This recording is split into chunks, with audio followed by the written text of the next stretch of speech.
Le Japon, pays du soleil levant.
Le Japon doit son nom à deux mots chinois, Ji et Pen, qui signifient le pays où se lève le soleil.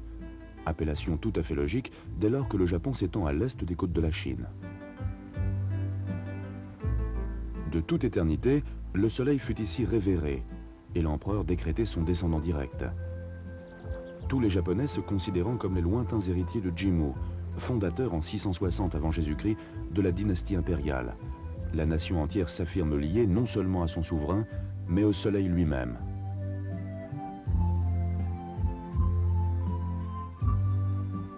Le pays est constitué d'un archipel montagneux, jailli de l'océan Pacifique, et qui s'étire en arc de cercle. Les quatre îles principales sont Honshu, Kyushu, Shikoku et Hokkaido. Mais des centaines d'autres plus petites s'étirent sur 3000 km.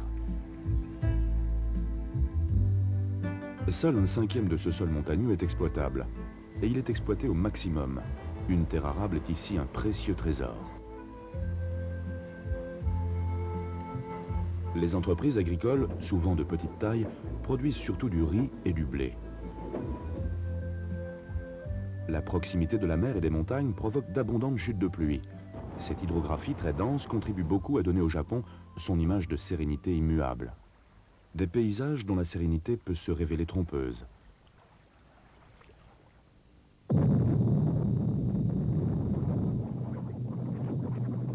Situé sur la ceinture de feu du Pacifique, le pays est l'un des plus exposés aux éruptions et aux séismes. On recense en moyenne un tremblement de terre toutes les heures. La plupart n'ont aucune conséquence, mais certains sont terriblement destructeurs. Le plus violent ravagea la région de Tokyo et Yokohama en 1923. Il fit plus de 140 000 morts et disparus, et détruisit 700 000 habitations.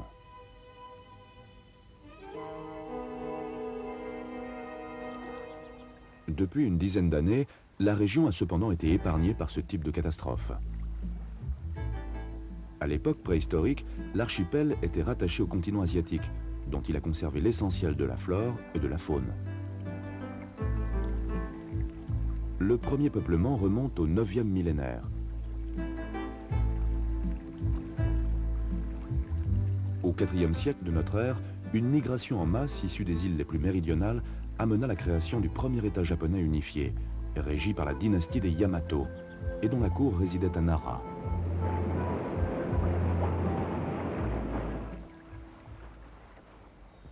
Les Japonais ont beau se prétendre descendants de la déesse Soleil, ils sont issus plus prosaïquement, comme tous les autres humains, de l'Homo sapiens.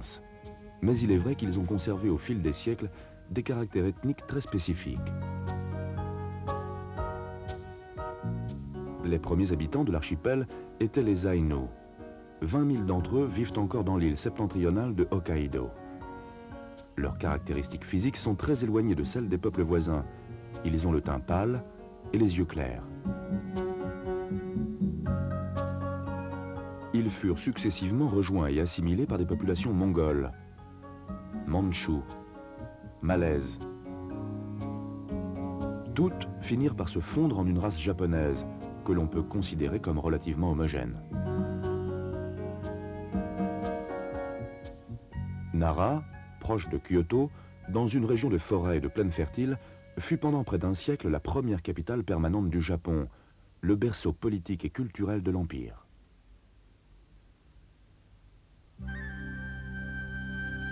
Nara était à l'époque une ville considérable. Elle abritait 200 000 habitants, autant qu'aujourd'hui. La région est relativement prospère grâce notamment à l'abondance des récoltes, à ce grain si précieux ici qu'on le trouve en effigie sur toutes les monnaies.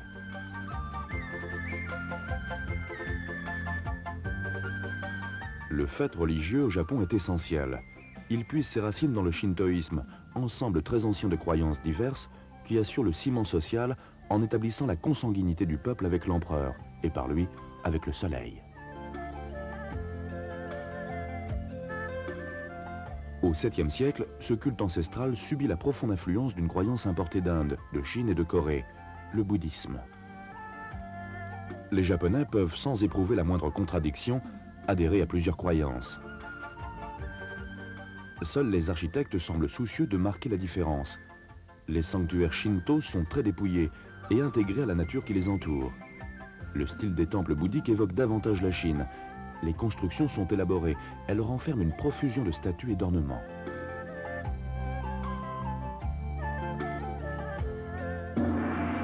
Les temples bouddhiques participent donc, au même titre que les sanctuaires shintoïstes, à l'image familière de la culture nippone.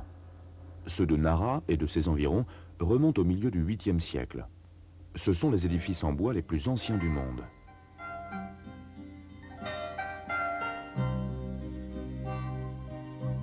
Cette pratique conjointe de deux religions fait du peuple japonais l'un des plus pieux qui soit. Le plan urbain de Nara est calqué sur celui des premières métropoles chinoises. Au centre, le palais impérial, auquel aboutissent géométriquement les grandes artères de la cité. La seule différence essentielle réside dans une rentabilisation de la moindre parcelle de terre. À Nara, même les terrasses du palais étaient couvertes de plates-bandes cultivées.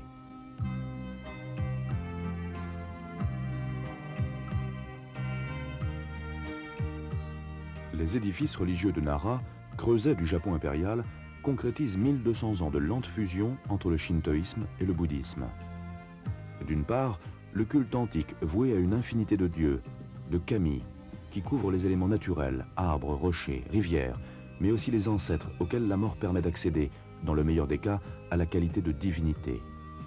Ces kami sont capricieux, dispensateurs de forces bénéfiques ou maléfiques. Il est essentiel de s'attirer leur bienveillance par une multitude de rites, destinés à écarter la mort, la maladie et toute forme de malédiction.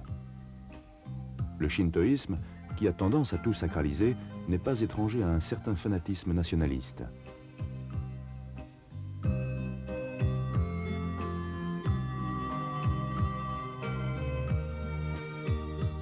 Le bouddhisme, tolérant par essence, n'a eu aucune peine à cohabiter avec ce gigantesque panthéon.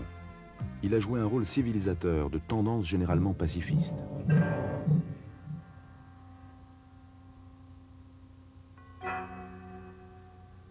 Ainsi, le japonais est à la fois respectueux des innombrables divinités qui peuplent son univers et fidèle à l'enseignement de Bouddha, sans toujours démêler très clairement les notions qui relèvent de l'une et l'autre religion.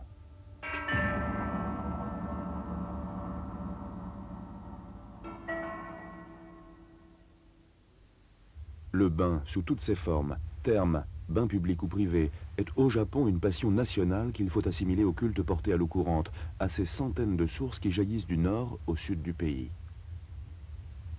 Jusqu'au cœur des villes modernes, fusent de spectaculaires geysers qui semblent produits par de mystérieuses usines souterraines. Les éléments naturels occupent une place de choix dans la vie religieuse. D'innombrables rites accompagnent leurs célébrations. On s'attire à grand renfort de flammes et de fumée la bienveillance des démons du feu, personnifiés par des prêtres shintoïstes arborant masques et costumes traditionnels.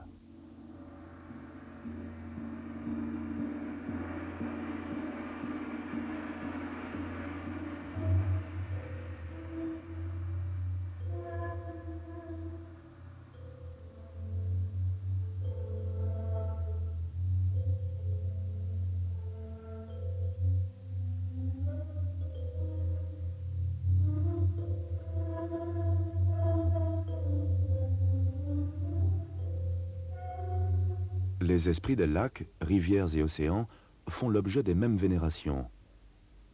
Elles ont inspiré ce sanctuaire Itsukishima, fondé au IXe siècle à proximité d'Hiroshima et réputé l'un des plus beaux sites maritimes du Japon, avec les plages proches de Kyoto et de Sendai. À Kyushu, l'île méridionale, trône le plus haut volcan en activité du monde, le mont Azo, le berceau de la race, car c'est là, dit la légende, que le premier empereur Jimmu aurait commencé son exploration vers l'est.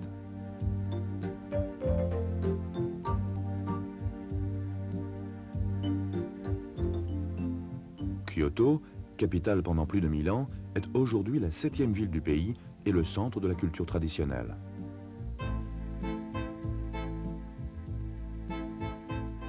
Du palais impérial, inauguré en 794, il ne reste rien. Mais cette reconstitution, qui date du siècle dernier, donne une idée de ce qu'était la vie de cour en l'an 800, à l'époque où en Europe régnait Charlemagne.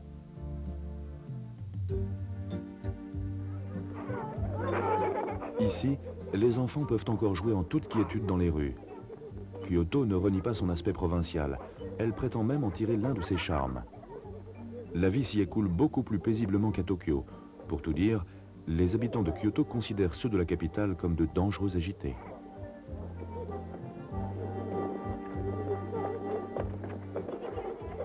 C'est la cité des traditions les plus sophistiquées, mais aussi les plus simples, comme celle de ces marchands de fleurs ambulants qui vendent leurs bouquets au fil des rues, comme ils le font depuis un millénaire.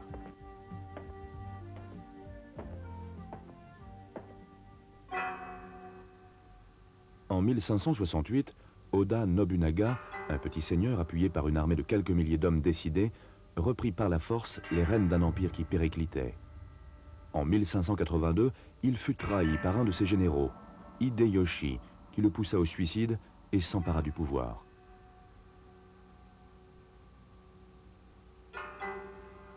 Un autre général, Tokigawa, lui succéda.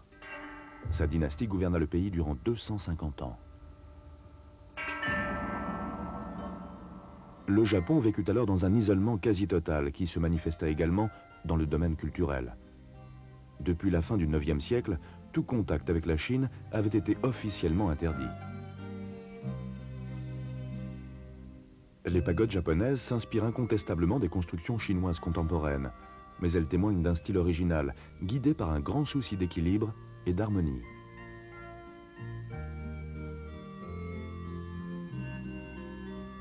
Cette même qualité esthétique se retrouve dans la célèbre cérémonie du thé. La disposition du service de table, le cadre, le rituel ressemblent à une véritable liturgie. Chaque mouvement est réglé par un code soigneusement établi et qui contribue par ailleurs au ciment social, car ces rites sont communs aux riches et aux pauvres, aux princes et aux simples agriculteurs.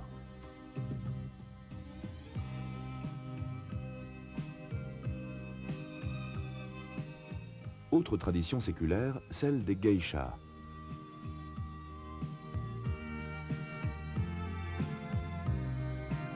Contrairement à une légende tenace, ce ne sont pas des prostituées mais de véritables artistes, expertes dans les arts de la danse et du chant, et musiciennes de talent.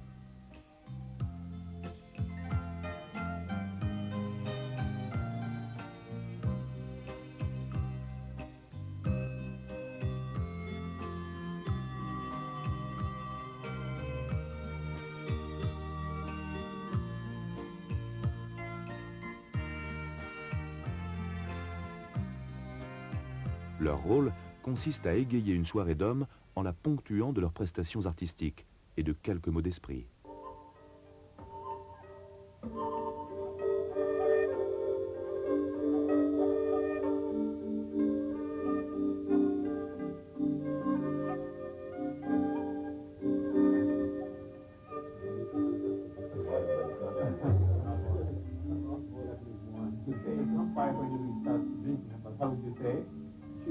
Yes, right. Yes, yes, yes.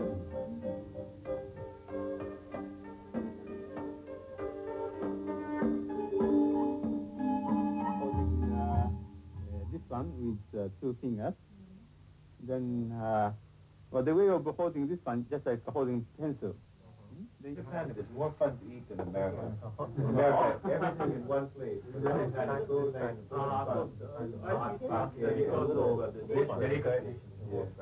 Son, about decoration. Good. Is this lemon here? Are you supposed to eat?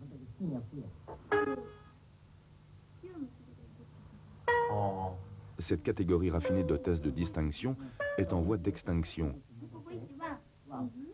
Spirituelles, cultivées, les geishas qui ne répondent généralement pas aux critères de séduction occidentaux, ni par leur physique, ni par leur âge, sont de plus en plus remplacées par des entraîneuses, telles qu'on en connaît en Europe et aux États-Unis.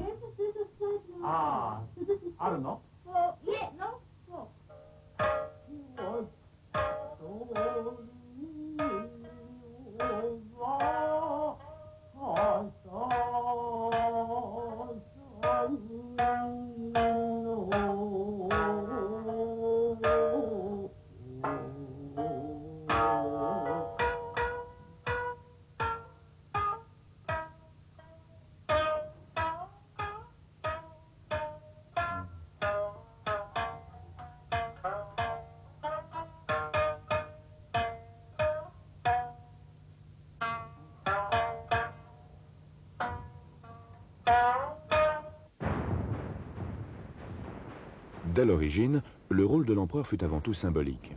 Il était devenu très vite de tradition qu'il délègue ses pouvoirs à un shogun, un généralissime dont la puissance ira croissante du XIIe au XVIe siècle, période considérée comme le Moyen-Âge nippon. Cette féodalité subit ensuite le même sort que celle qui avait dominé en Europe. Elle laissa place à une génération de seigneurs de la guerre, les daimyos, multitude de potentats locaux régnant sans partage sur des territoires parfois minuscules.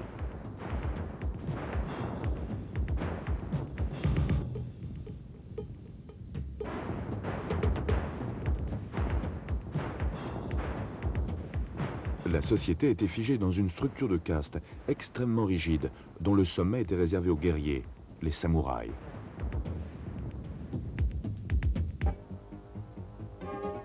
Ceux-ci étaient soumis à un code d'honneur qui leur dictait une obéissance aveugle aux daimyo.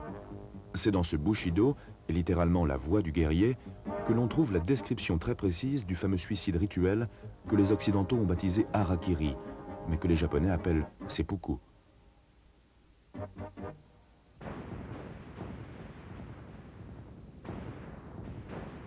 Lorsque le seigneur avait décidé la mort d'un de ses samouraïs, il lui laissait la latitude de s'exécuter lui-même honorablement. Certains notables se suicidaient parfois volontairement à la suite d'une défaite militaire ou d'un échec politique. Si elles font généralement horreur aux mentalités occidentales, ces pratiques sont communes au fil des âges à la plupart des sociétés militaristes.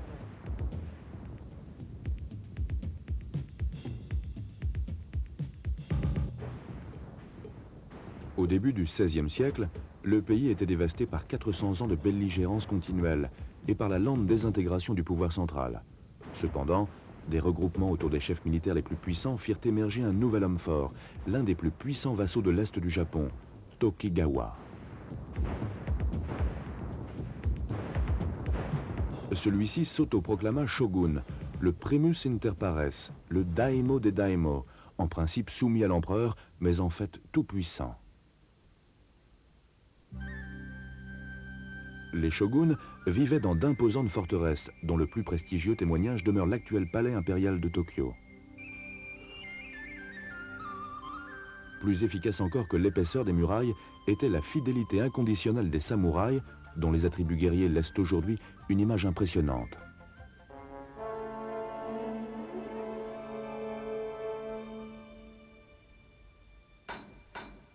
Dès le XIIIe siècle, un art héroïque totalement original trouva à s'exprimer dans la forge des lames et des gardes de sabre.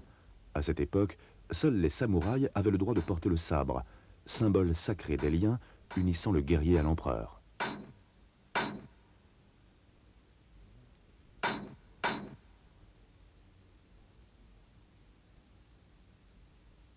Ces armes, qui continuent à être produites par un nombre très limité d'artisans, ont pris avec le temps une extrême valeur.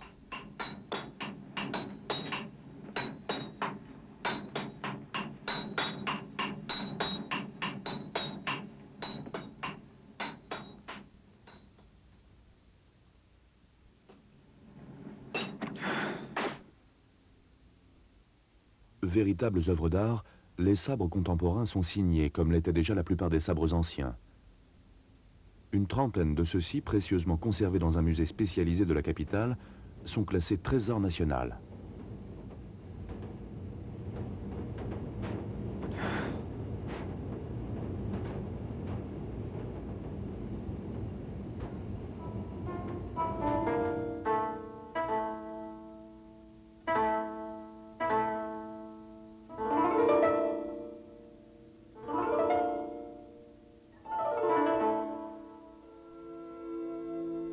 En bouclant son tour du monde en 1521, Magellan démontra définitivement que l'Asie et l'Amérique constituaient deux continents séparés.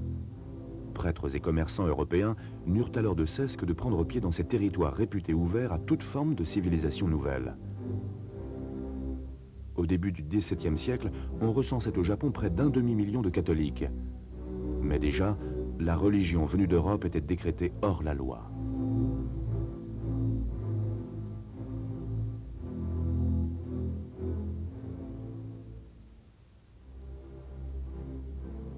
Sous la pression des prêtres bouddhistes, les shoguns, profondément conservateurs, commencèrent dès 1697 à tolérer les exactions commises sur les chrétiens, puis à les encourager, pour ensuite les organiser eux-mêmes.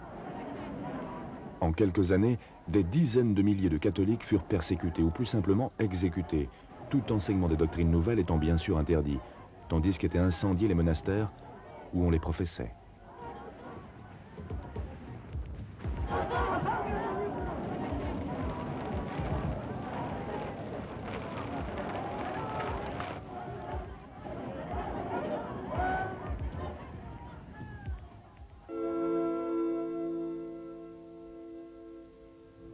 Cette épuration intense avait été précédée en 1592 par une guerre d'expansion menée en Corée par le shogun Hideyoshi.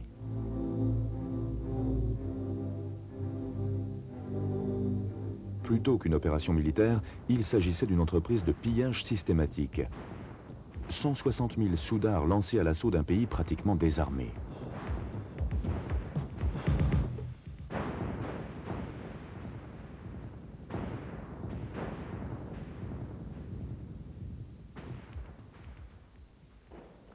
Après une deuxième expédition semblable, menée 5 ans plus tard, les Japonais ne se retirèrent finalement de la péninsule coréenne qu'en 1598, emmenant avec eux un immense butin. Cette mise à sac devait créer entre les deux peuples une animosité dont les effets restent perceptibles aujourd'hui. La timide ouverture vers l'extérieur, tolérée au milieu du XVIe siècle, avait subi un coup d'arrêt au moment des persécutions exercées sur les chrétiens. Elle fut définitivement jugulée dès 1635. Les Européens, Portugais, Anglais, Français furent à leur tour décrétés hors la loi. Le Japon rejetait les étrangers à la mer, en même temps qu'il interdisait aux Japonais de quitter leurs îles. Ils se condamnaient à une autarcie quasi totale.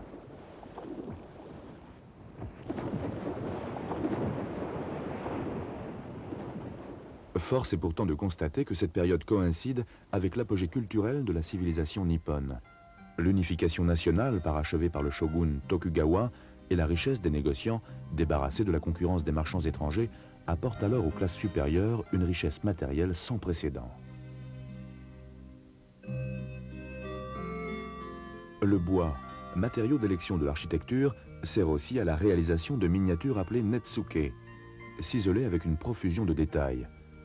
L'artiste se veut poète, mais il ne néglige ni l'humour ni la satire.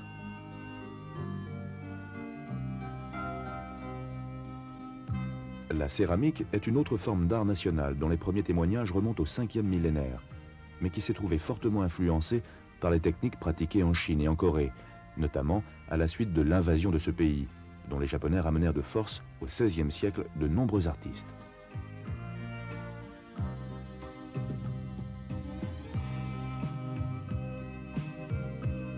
Bizen s'est fait une spécialité de cette poterie. Une centaine de fours y produisent une céramique qui se caractérise par une texture rude, non vernissée, au ton brun et rouge. Mais les villes sacrées de la céramique japonaise sont Karatsu et Harita, dans l'extrême sud du pays. Toujours suivant l'influence coréenne, cet art s'y est diversifié au XVIIe siècle dans la production d'une porcelaine rouge ou bleu-vert, très caractéristique. Coréenne aussi, la pratique très délicate de la dorure à la feuille qui s'applique à la fois au bois ou à la porcelaine, au papier ou au métal.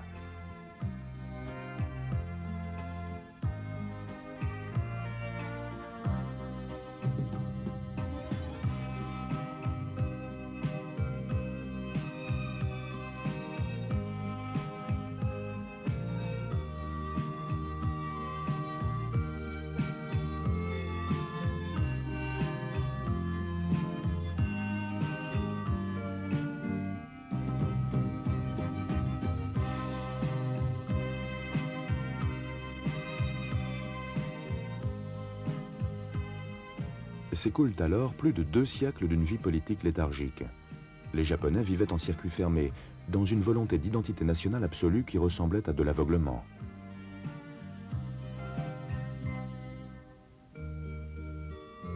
Alors que l'Europe et l'Amérique amorçaient leur révolution industrielle, le Japon somnolait, volontairement plongé dans une sorte de régression historique.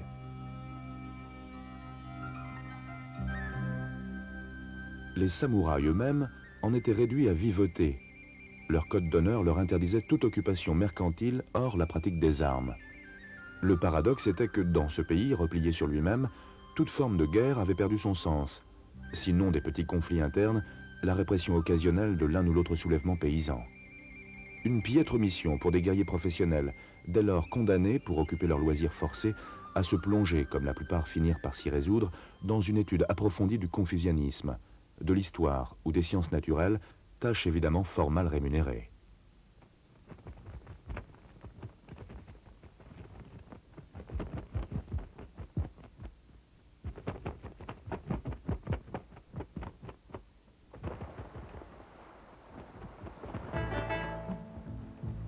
Sur le plan religieux, les maîtres du Japon adoptèrent officiellement une doctrine dérivée du confucianisme, prêchant l'ordre, la discipline et la loyauté des sujets à l'égard de leurs maîtres.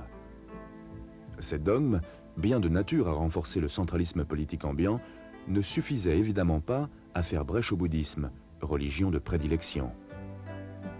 Les shoguns eurent donc la prudence de composer avec ce culte qu'ils considéraient en fait comme séditieux, mais qui avait pour mérite d'éduquer les enfants, d'honorer le shogun et l'empereur, et de surveiller de près une éventuelle résurgence du catholicisme. Car au milieu du XIXe siècle, toute personne qui au Japon osait s'affirmer chrétien ne risquait rien moins que sa tête.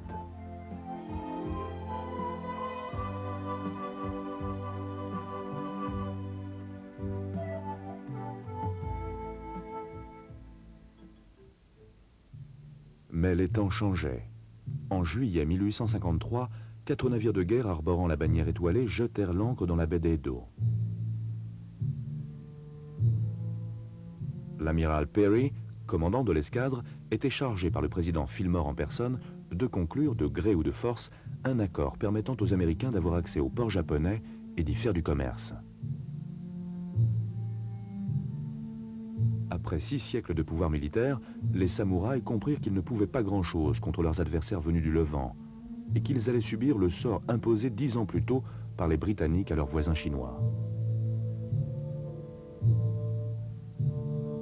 Ils furent donc contraints de se soumettre à ce barbare étranger qu'ils jugeaient par ailleurs prétentieux et mal éduqué.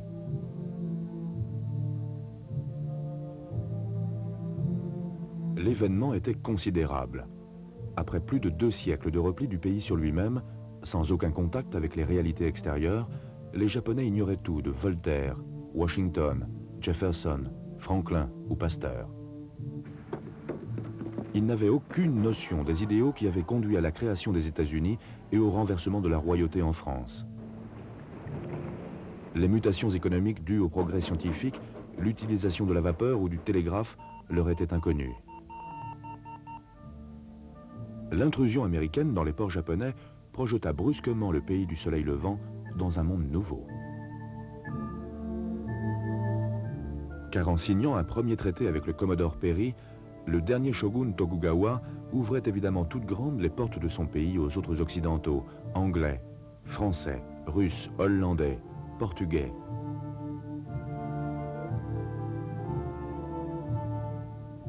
Le dernier des Tokugawa avait été contraint par les réalités militaires de désobéir à son empereur, qui prêchait la résistance. Sa capitulation lui valut la méfiance du peuple et le mépris de ses pairs. Les daimyos mirent aussitôt leurs samouraïs au service de la cour impériale afin de lui donner les moyens de chasser le généralissime. Le dernier carré des partisans de Tokugawa fut vaincu en 1868. Le shogunat, institué 676 années plus tôt, avait vécu. Tokugawa démissionna et restitua la totalité du pouvoir politique à l'empereur Mutsuhito. Celui-ci venait à peine d'accéder au trône. À l'âge de 15 ans, il inaugurait l'ère de la Restauration, l'ère Meiji.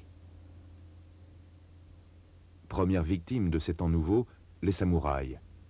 Jugés trop turbulents, ils furent aussitôt désarmés. À l'isolement total, succéda l'européanisation à outrance. Mutsuhito se fit tailler ses uniformes à l'européenne.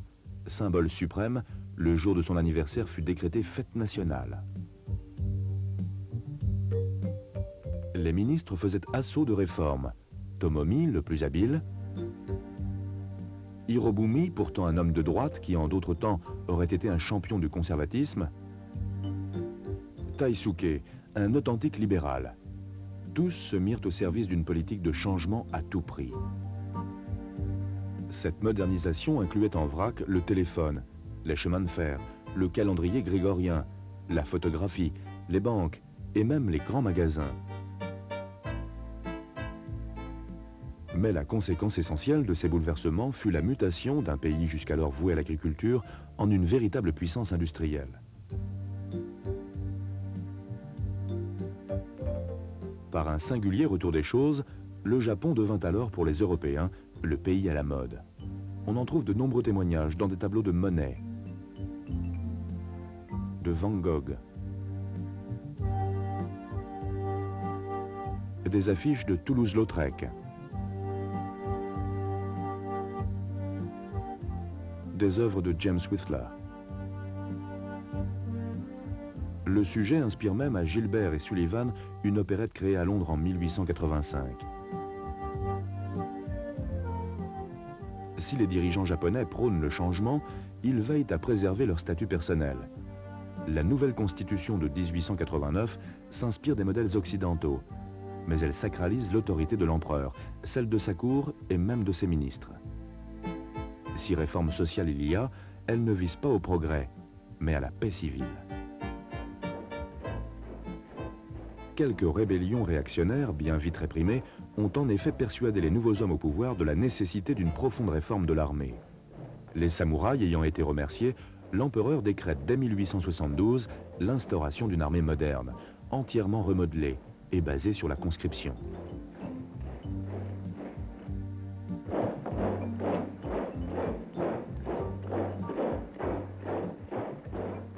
Tous les citoyens de 17 à 40 ans sont tenus d'effectuer un service militaire de 3 ans. Le code d'honneur des samouraïs ne tombe pas pour autant en désuétude. Les décennies à venir en apporteront de nombreuses démonstrations.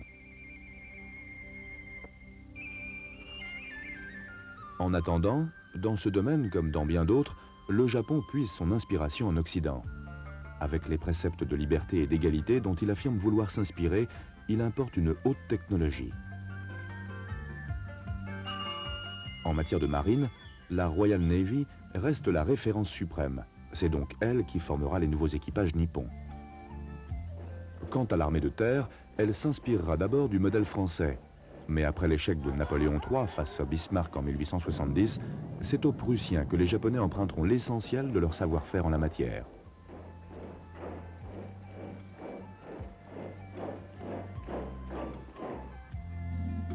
Le pouvoir civil est exercé par la Diète, un parlement composé de 2 chambres, mais c'est un pouvoir très formel.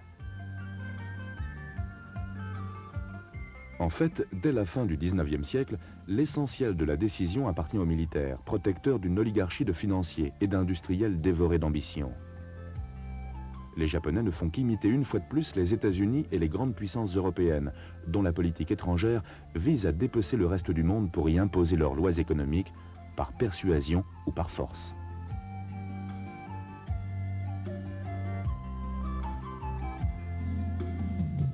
Dernier inscrit dans la classe des nations développées, le Japon, élève particulièrement doué, aborde le siècle nouveau dans l'euphorie.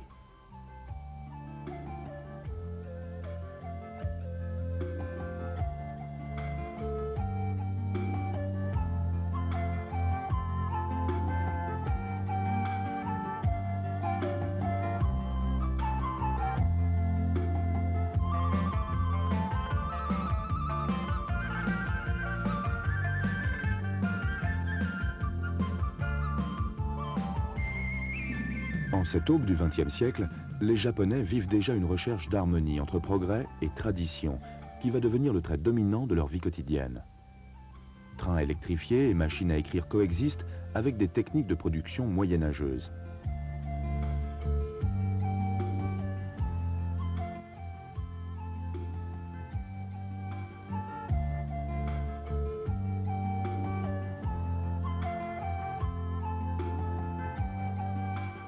Le progressisme avait frappé trop vite et trop fort.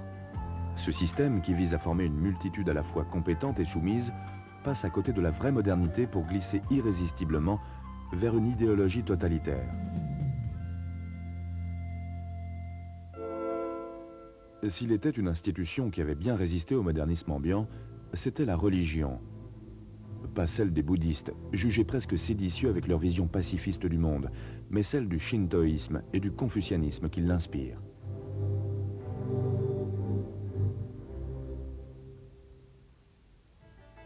Officiellement élevé au rang de religion d'État, le shintoïsme devient dès lors une arme supplémentaire aux mains des militaires et des politiciens ultranationalistes. La caution, auprès de millions de fidèles, d'une règle obscure et impérieuse de soumission à l'empereur et bien évidemment à tous ceux qui se réclament de lui. Une doctrine parfaitement dans l'air du temps, dès lors qu'elle prône des valeurs d'obéissance et de respect de la hiérarchie.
La toute nouvelle marine japonaise s'était taillée un premier succès face aux Chinois en 1894, à l'issue d'une courte guerre qui permit à Tokyo de s'emparer de l'île de Formose.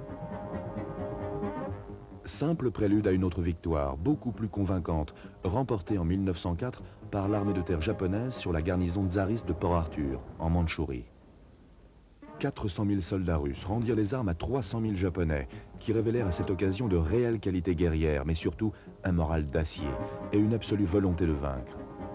Pour la première fois, l'armée impériale reprenait à son compte les vertus de ses ancêtres, les samouraïs.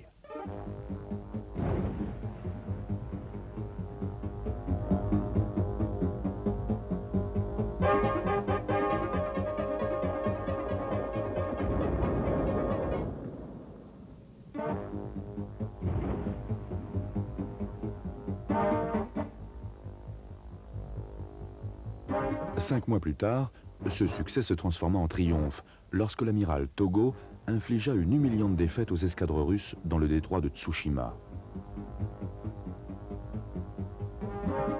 Le président américain Roosevelt ne dédaigna pas de superviser personnellement les négociations de paix. Celles-ci accordèrent au Japon une tête de pont en Chine et dans les îles Sakhalines. Les vainqueurs jugèrent cela très insuffisant. À Tokyo, une manifestation de protestation fit 1000 morts. En 1910, le Japon annexa la Corée sans susciter la moindre réaction internationale. Entre-temps, le pouvoir impérial s'était prudemment replié sur les 50 hectares de son palais de Tokyo. Né avec le siècle, Hirohito monta sur le trône en 1926. Intellectuel, biologiste de formation et par ailleurs d'apparence très réservée, l'homme n'avait rien d'un seigneur de la guerre destiné à être déifié. Il n'en restait pas moins pour ses sujets le symbole de cet astre du jour, qui figure sur le drapeau, le descendant direct du soleil rayonnant, l'intermédiaire privilégié entre le Dieu suprême et la masse soumise de ses fidèles adorateurs.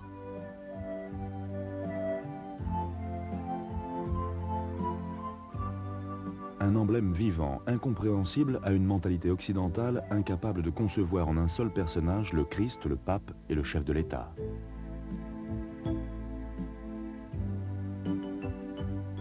Pas plus qu'on ne peut fixer le soleil, on ne pouvait fixer l'empereur. On ne défilait devant lui que les yeux baissés, avec humilité et soumission. Sur le passage de son carrosse, ses sujets étaient tenus de clore toutes leurs fenêtres. Un train roulant vers Tokyo était toujours prioritaire, car c'est à Tokyo que vit l'empereur. Aucun Japonais n'était autorisé à posséder une voiture de couleur marron, car telle était la couleur des voitures de la cour.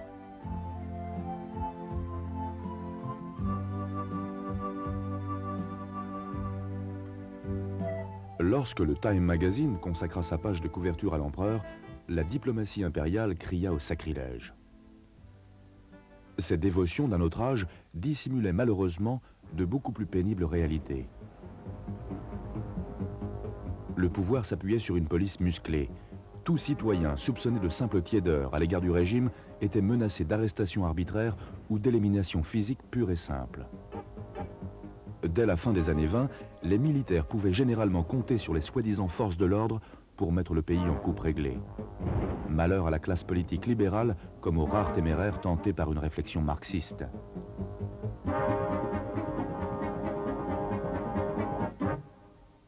Et là où la répression officielle ne suffit pas, on fait appel aux sociétés secrètes. La plus célèbre est celle du Dragon Noir, solidement implantée à l'intérieur mais aussi à l'extérieur des frontières. Les hommes de main de l'extrême droite utilisent l'action politique comme écran d'activité moins avouable et plus lucrative.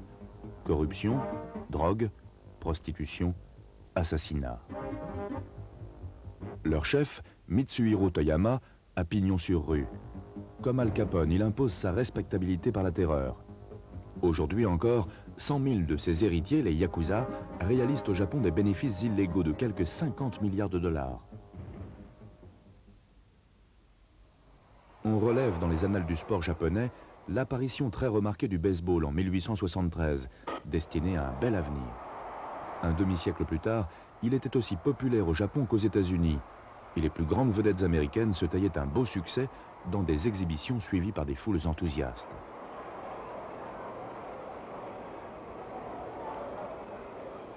Cela ne plaisait pas aux ultra-conservateurs.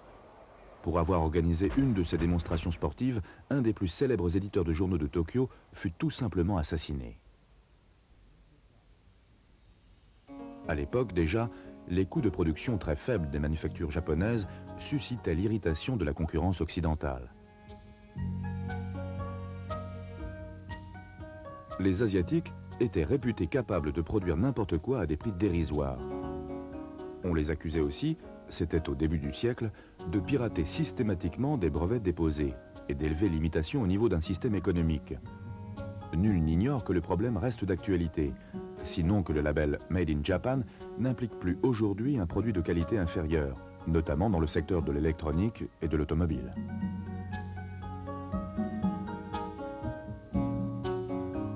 Le don de copier devint donc une vertu nationale, même lorsqu'il s'agissait de fabriquer des drapeaux américains.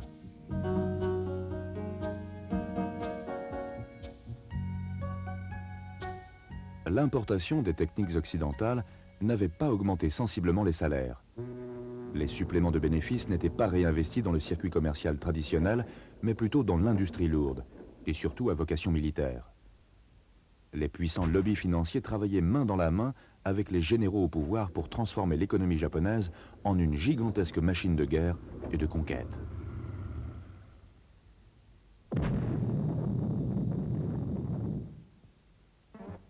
En 1927, le Premier ministre Tanaka débarque à la sauvette des troupes sur la côte chinoise. L'empereur lui-même s'effraie et le destitue.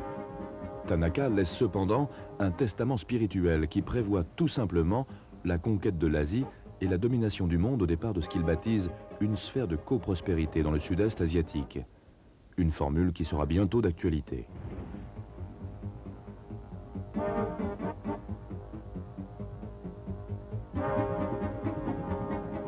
La Chine, source inépuisable de main-d'œuvre, est la cible privilégiée. Mais aussi la Mandchourie et son charbon, et la Sibérie avec son bois et son blé. Et au-delà, dans le sud, des réservoirs naturels d'étain, de pétrole, de caoutchouc. Et pourquoi pas, au-delà du Pacifique, l'Amérique, ses terres fertiles et ses usines. Et une fois conquis les États-Unis, quelle puissance au monde pourrait prétendre dicter sa loi au Japon? Tout au plus, envisagerait-on de céder une petite part du pactole aux alliés nazis?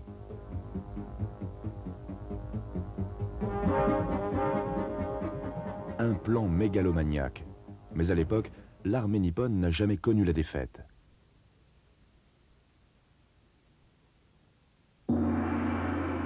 Insensiblement, le Japon avait basculé dans le fascisme. Les exemples occidentaux dont il s'était abreuvé auparavant étaient réprouvés avec une violence telle que par comparaison l'époque des shoguns semblait libérale. Interdite, l'importation de la culture européenne et son cortège de spectacles décadents. Seule autorisée, la musique traditionnelle distillée par des geishas.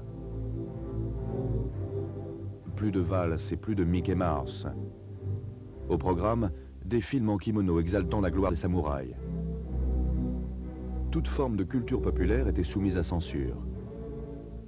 À partir de 1930, les attentats politiques se succèdent. Assassinat du ministre des Affaires étrangères. Assassinat du Premier ministre Inukai et du directeur de la Banque centrale. En 1936, 4 nouveaux leaders politiques modérés sont à leur tour victimes d'attentats mortels.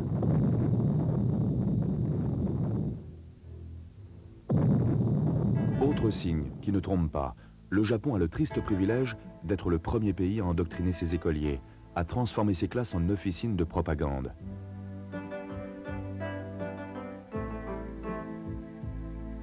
Ce conditionnement mental s'opère avec d'autant plus de facilité que le pays semble incapable de réagir.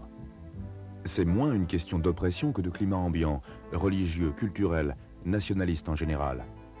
Seul cet abandon collectif de toute forme de responsabilité semble avoir permis aux factions fanatiques d'imposer leurs lois jusqu'au cœur des lycées.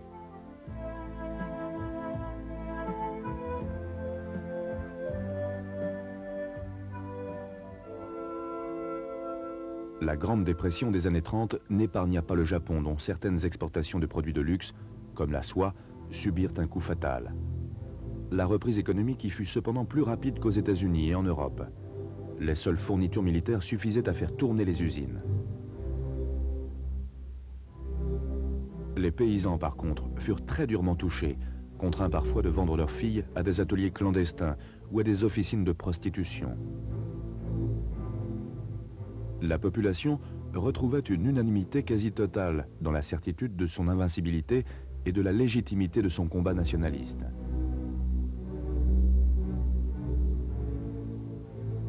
Formée dès l'enfance à un patriotisme aveugle, la nouvelle génération active était prête à prendre les armes au premier appel de son empereur.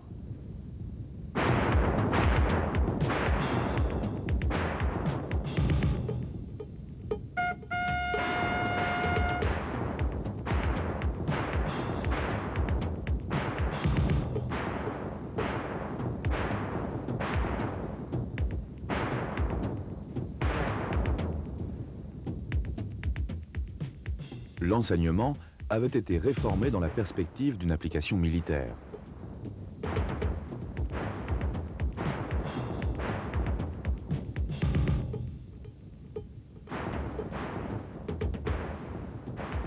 Les programmes scolaires accordaient bien entendu une place de choix à la pratique des arts martiaux, adaptés physiquement et mentalement au bellicisme ambiant.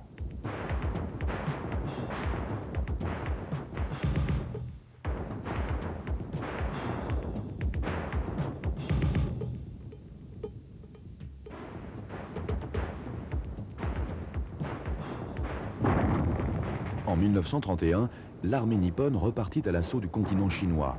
Cette fois, il s'agissait d'une offensive de grande envergure dirigée contre la Mandchourie, dont les Japonais s'estimaient frustrés depuis leur victoire sur les Russes, un quart de siècle plus tôt. Les Mandchous furent rapidement balayés et les Japonais hissèrent au pouvoir un homme de paille, l'ex-empereur chinois Puyi. Voici comment la diplomatie américaine analysait au lendemain de la Deuxième Guerre ce contexte historique.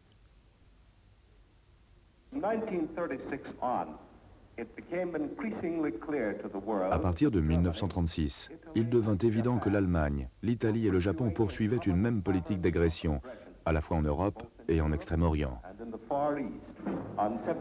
Ces trois puissances signèrent à Berlin le 27 septembre 1940 un traité d'alliance. On l'a appelé Pacte de Berlin ou Pacte tripartite. Ce traité prévoyait que les trois pays s'assisteraient mutuellement et par tous les moyens, qu'ils soient politiques, économiques ou militaires, dans le cas où l'un des trois serait attaqué. Et il faut insister particulièrement sur le sens de ce mot « attaqué », par une puissance étrangère non impliquée dans la guerre européenne et dans le conflit sino-japonais. Cette dernière clause visait directement les États-Unis.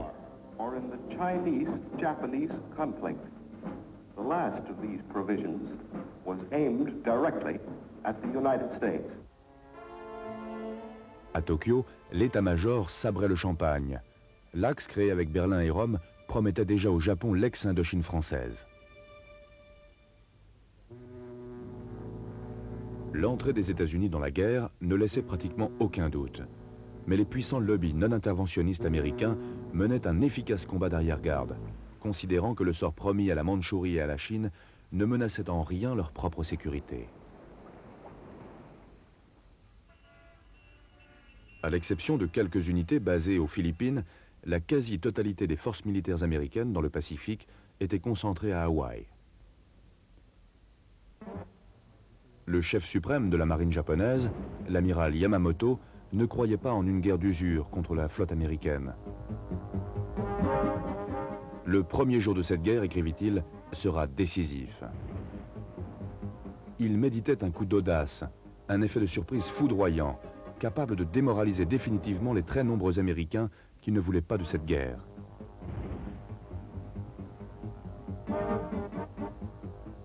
Contre l'avis de l'état-major impérial, qui suggérait une offensive aux Philippines, Yamamoto recommanda de frapper au cœur du dispositif ennemi. Puisque les Américains avaient eu l'impudence de grouper leur flotte du Pacifique à Pearl Harbor, c'est là qu'il fallait porter le coup décisif. Le dispositif ennemi avait été communiqué à Tokyo par Hoshikawa, secrétaire du consulat du Japon à Hawaï, qui avait recueilli un impressionnant volume de renseignements sur les unités en service à Pearl Harbor.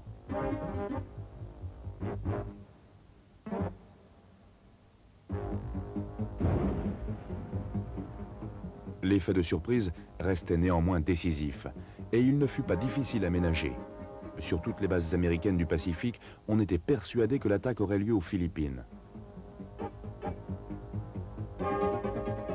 Pour mettre toutes les chances de leur côté, les Japonais décidèrent de donner l'assaut un dimanche, jour de relâche traditionnel. Il était indispensable de détruire à quai un maximum de navires. La météo elle-même favorisa les agresseurs. L'armada japonaise qui appareilla le 26 novembre évolua pendant des jours dans un brouillard qui interdisait sa détection. Le 2 décembre, l'amiral Nagumo, auquel avait été confiée l'opération, reçut le message qui confirmait l'ordre d'exécuter la phase finale de sa mission.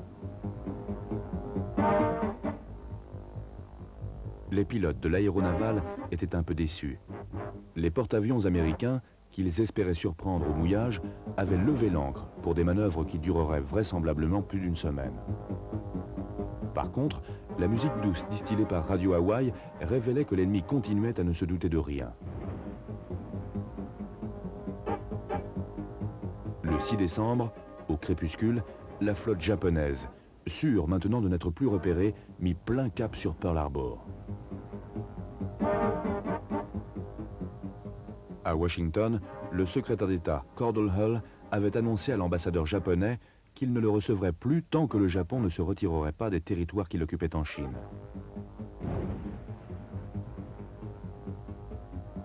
Le président Roosevelt avait ponctué cet avertissement d'un appel solennel à l'empereur Hirohito. Il demeure cependant très difficile d'apprécier dans quelle mesure Roosevelt favorisa une entrée en guerre des États-Unis, démarche qu'il jugeait indispensable au salut de la démocratie. Après avoir traversé 5000 km d'océan, l'escadre de Nagumo se trouvait à présent à portée de son objectif. Le 7 décembre 1941, à 6 heures du matin, une première vague de 183 appareils décolla des 6 porte-avions pour franchir les 370 km qui la séparaient encore de ses cibles. 75 minutes plus tard, une seconde vague, forte de 170 appareils, décollera pour parachever l'opération.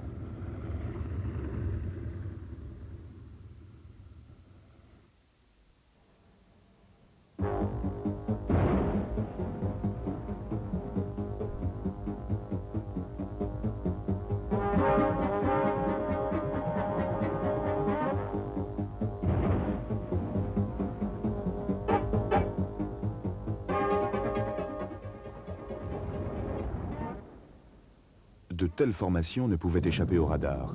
De fait, ceux-ci donnèrent l'alerte. Mais on crut à une erreur, et l'information qui aurait donné aux défenses de Pearl Harbor une demi-heure de préavis n'arriva jamais à destination. À 7h50, le mot de code « Tora, Tora, Tora » donnait au pilote japonais le signal de l'attaque.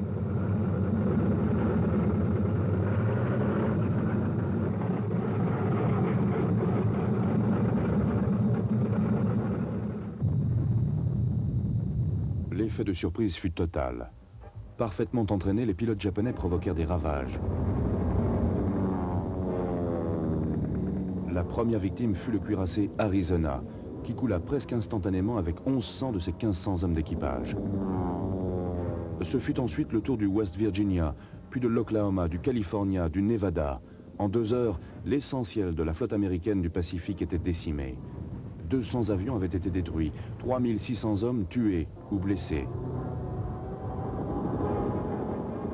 Ce succès inespéré coûta aux Japonais la perte d'une trentaine d'appareils et la vie d'une 60aine d'aviateurs, moins de 10% des effectifs engagés.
Les Hawaïens, d'origine japonaise, furent aussitôt désignés en bloc comme complices.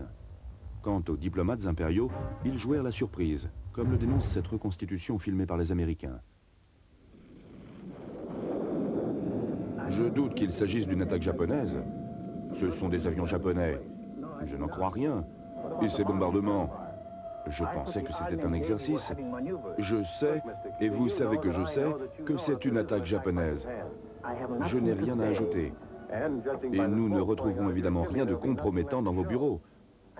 Je n'ai rien à ajouter. À 10 heures du matin, un silence insolite s'étendit sur Pearl Harbor, seulement troublé par le crépitement des incendies. Les derniers avions japonais disparurent à l'horizon. Mission accomplie.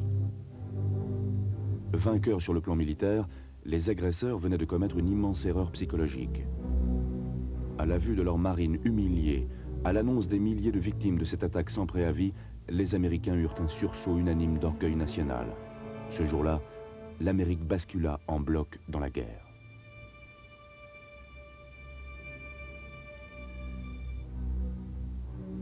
Première victime de cette union sacrée, les immigrés japonais, très nombreux aux États-Unis, surtout en Californie. Ils furent systématiquement incarcérés. La plupart n'avaient rien à se reprocher. Ils furent victimes d'une haine irraisonnée, aggravée par un racisme latent. Car jamais par la suite, les Américains n'internèrent systématiquement leurs concitoyens d'origine allemande ou italienne. Moins influente, cette communauté était aussi plus facile à spolier. Les biens des internés furent confisqués et vendus. Les Américains installèrent sur la côte ouest des camps de concentration comme celui de Manzanar, gérés par les prisonniers eux-mêmes, avec leurs réfectoires, leurs écoles, leurs dispensaires.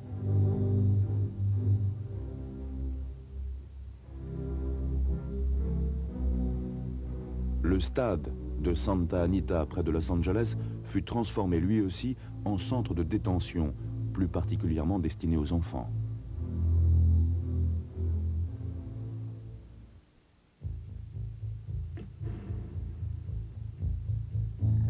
Tout cela préoccupait, il est vrai, fort peu le gouvernement de Tokyo, obsédé par sa volonté de guerre totale.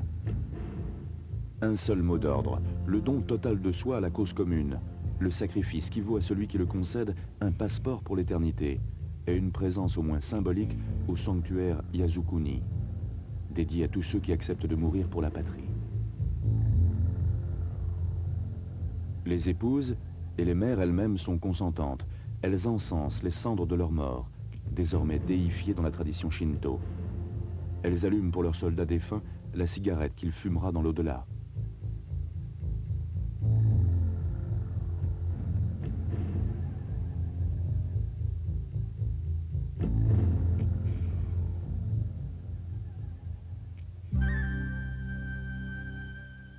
L'astre du jour rayonne de ferveur nationaliste et de propagande. La déesse Soleil a créé les Japonais pour gouverner tous les peuples de la Terre. Venant après une succession de victoires en Chine et aux Philippines, le raid sur Pearl Harbor avait conforté les Japonais dans la certitude de leur invincibilité. 70 millions de civils et de militaires faisant bloc autour de leurs dirigeants pour clamer d'une seule voix le triomphe du Japon.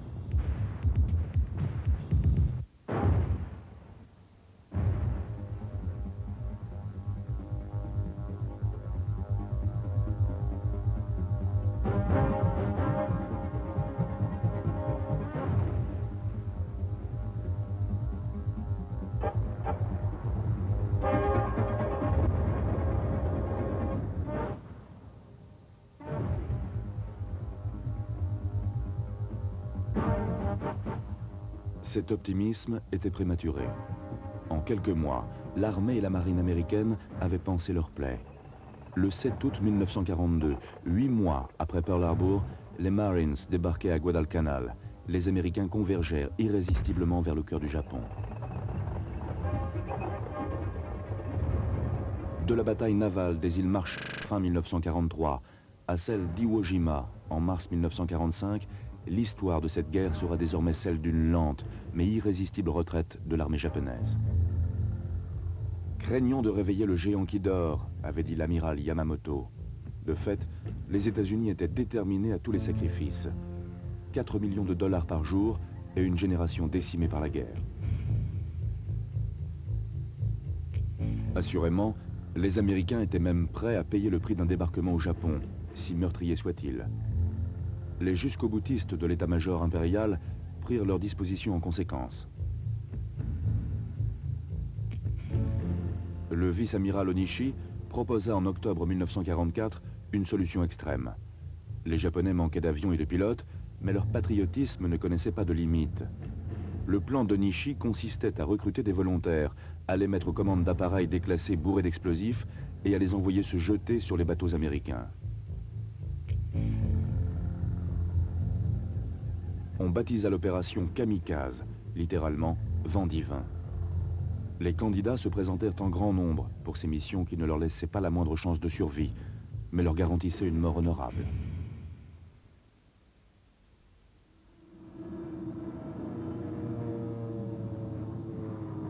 Des centaines de pilotes furent abattus par les défenses antiaériennes des navires de l'US Navy. Mais les rares qui réussirent à toucher leur cible firent de terribles dégâts. Onishi avait découvert un moyen spectaculaire de réhabiliter l'esprit samouraï, le suicide héroïque qui efface la défaite. Conditionnés par les traditions, mais aussi par la propagande, les jeunes pilotes étaient en outre persuadés de faire un geste efficace pour protéger leur famille du massacre collectif que leur infligeraient les Américains s'ils débarquaient au Japon.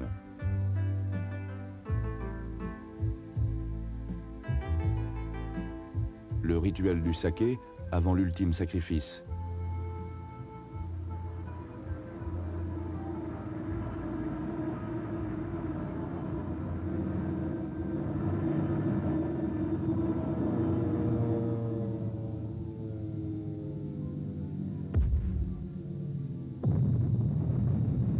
Le suicide de cette poignée de nouveaux samouraïs fut loin d'être seulement symbolique.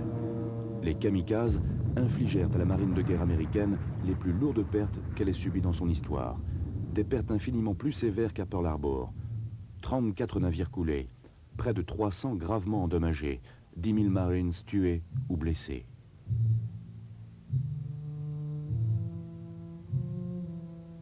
Avec le temps, cette folie héroïque des pilotes japonais a quelque peu racheté l'image haïssable attachée à l'armée, malgré les abominables excès des débuts de la guerre et les traitements inhumains imposés aux combattants alliés capturés en 1942 aux Philippines.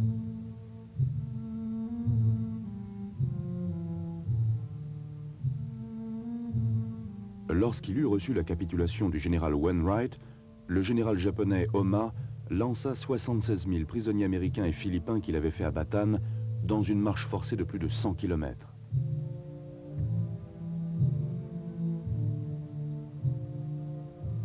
Cette décision valut au général Oma d'être exécuté en 1946 pour crime de guerre, car 10 000 de ses captifs n'arrivèrent jamais à destination, victimes de dysenterie, de typhus, mais aussi de mauvais traitements infligés par leurs gardiens.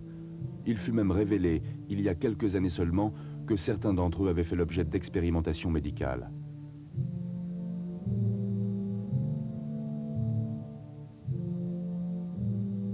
Cette férocité manifestée par les Japonais ne faisait que renforcer une réputation déjà forgée dans les années 30 en Chine et en Mandchourie, et qui allait se trouver confirmée dans tous les territoires conquis entre 1942 et 1945 par l'armée impériale, en Birmanie, en Malaisie, en Indochine et dans les îles du Pacifique.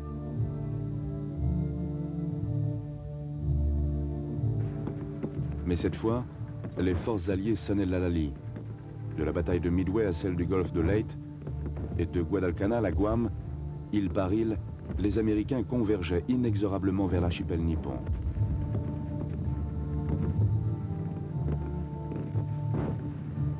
Après la prise d'Iwo Jima fin mars, Tokyo était pour la première fois à portée des chasseurs de l'US Air Force. La presse publiait des photos des pilotes américains capturés et décapités. De part et d'autre, les militaires et les civils étaient conditionnés à une lutte à mort.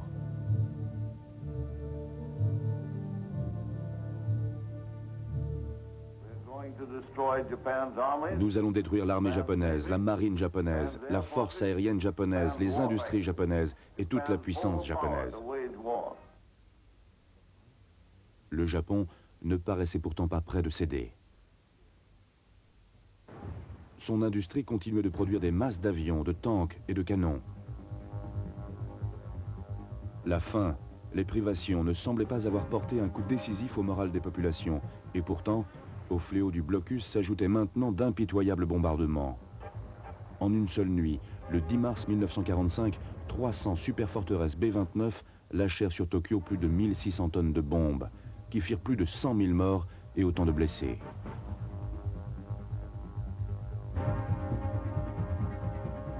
En juin, les Marines s'emparèrent d'Okinawa.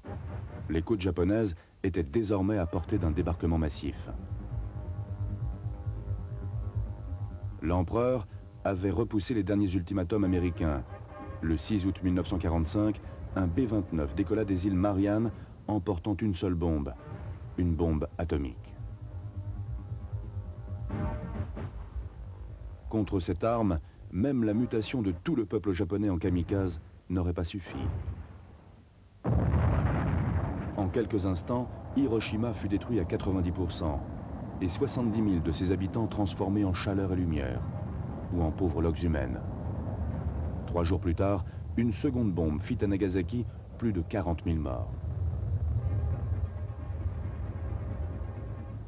Entre ces deux dates, Staline, volant au secours de la victoire, déclara la guerre au Japon. Hirohito s'attendait au pire. Le pire s'était révélé pire encore. Il arbitra en faveur d'une capitulation. Plus d'obstination lui faisait craindre un procès sans pitié compte tenu des 20 ans de terreur imposés par le Japon à l'ensemble de l'Extrême-Orient.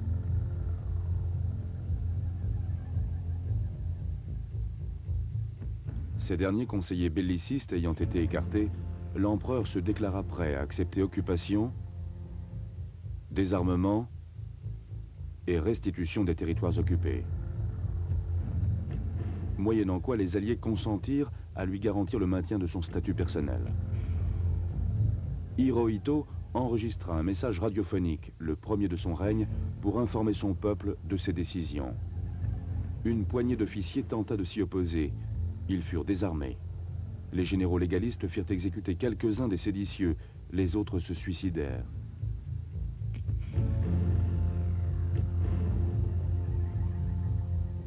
L'acte de capitulation fut signé le 2 septembre, dans la baie de Tokyo, sur le cuirassé Missouri, et sous la présidence du général MacArthur, en présence du général Wainwright, prisonnier durant 3 ans des Japonais.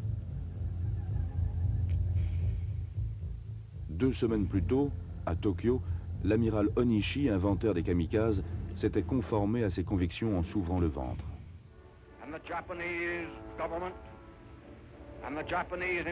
J'invite les représentants du gouvernement et du quartier général japonais à signer l'acte de reddition.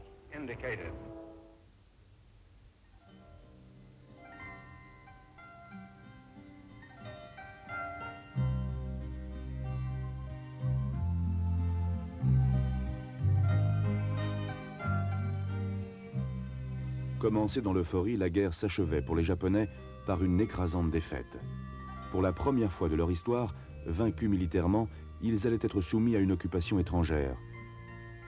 Certains pensaient que leur gouvernement aurait dû persister dans une résistance acharnée, mais la plupart, au fond d'eux-mêmes, poussaient un soupir de soulagement. Le fatalisme nippon prit le dessus.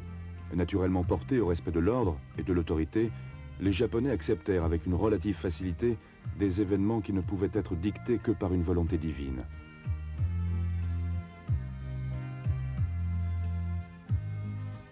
De son côté, MacArthur se montra extrêmement habile dans son rôle de proconsul, de shogun en quelque sorte. S'étant rapidement attiré la confiance et même souvent l'estime des vaincus, les Américains s'attachèrent à leur redressement économique et politique. Une tâche d'autant plus cruciale que 2 millions de soldats démobilisés ou libérés et 6 millions d'autres Japonais rapatriés des anciens territoires occupés créaient un afflux de main-d'œuvre dans un pays dont l'industrie avait été laminée par la guerre.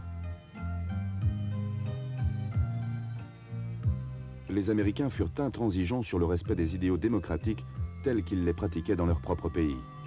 Mais curieusement, ils n'eurent pas grand-peine à les imposer. Les Japonais, auxquels la propagande avait décrit l'envahisseur comme un sanglant barbare, se montrèrent tout à fait coopératifs. Par une curieuse alchimie humaine, ces deux peuples, que tout semblait séparer, et surtout la guerre impitoyable qu'ils venaient de se mener, firent l'un de l'autre une découverte souvent éblouie.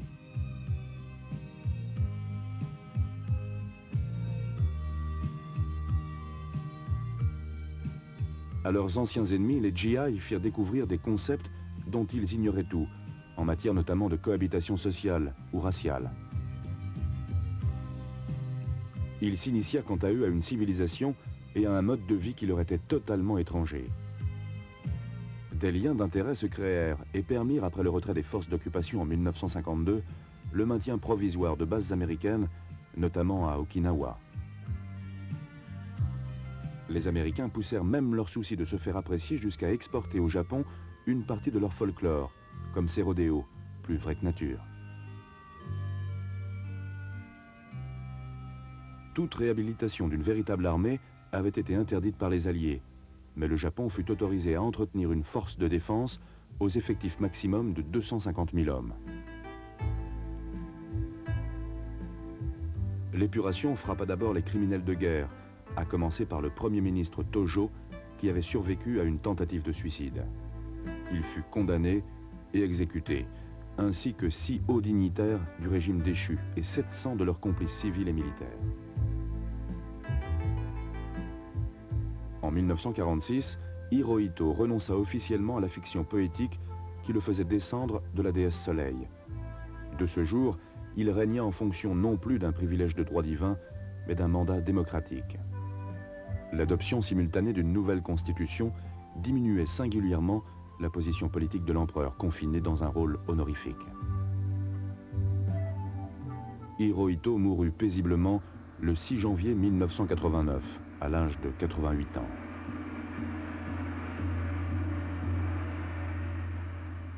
La succession fut assurée par son fils, Akihito, empereur Heisei. Les Américains avaient mené également une épuration économique, dirigée surtout contre les Zaibatsu, les puissants holdings financiers, piliers de l'expansionnisme japonais des années 30. Mais on fit rapidement une croix sur quelques compromissions passées, au bénéfice de la relance. Il s'agissait de relever des industries détruites à 80% par les bombardements. Une occasion unique de prendre une longueur d'avance sur la concurrence européenne, dont l'infrastructure accusait à l'époque 20, 50 ou même 100 ans d'âge. Partant de rien, les Japonais étaient naturellement voués à créer des entreprises de pointe.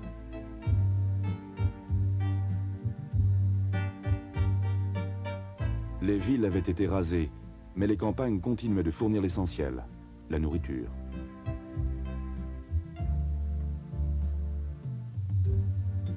Au prix de quelques rationnements, le Japon échappa à la famine.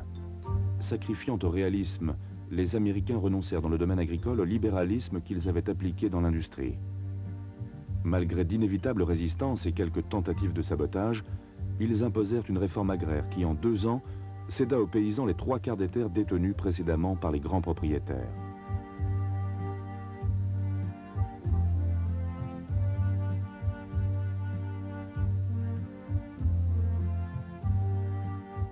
Dans les années suivant la guerre, les périodes de récolte prirent allure d'événements, de symboles de renouveau national.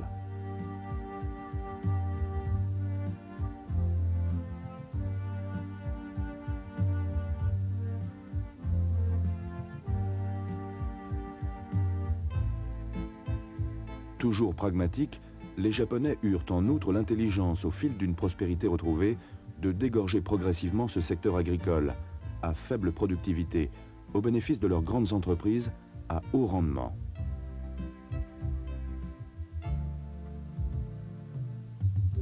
Autre secteur de pointe, la pêche, devenue progressivement une industrie de première importance. Dans un pays où les pâturages sont rares, l'exploitation de la mer environnante est une bénédiction. Si les Japonais ne dédaignent pas la viande, et notamment celle de quelques races de bovins dont l'élevage leur est propre et qui font leur fierté, le poisson leur apporte l'essentiel de leurs protéines. Les plus belles prises se négocient âprement aux enchères, et le thon, universellement connu, ne doit pas faire oublier quelques spécialités plus exotiques, de l'anguille à la baleine.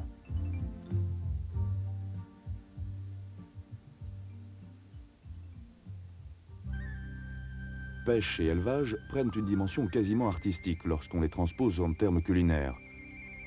Tout ce qui touche à la table suppose ici beaucoup de talent de la part du restaurateur et beaucoup de goût de la part de ses clients.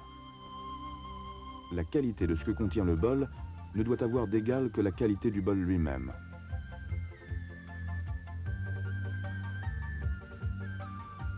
Récemment, la découverte par les Occidentaux des charmes du poisson cru a amené au Japon de nombreux cuisiniers soucieux d'assimiler les secrets de cette nouvelle spécialité culinaire. Sushi, sashimi, tempura font désormais partie du vocabulaire de tous les gastronomes américains et européens.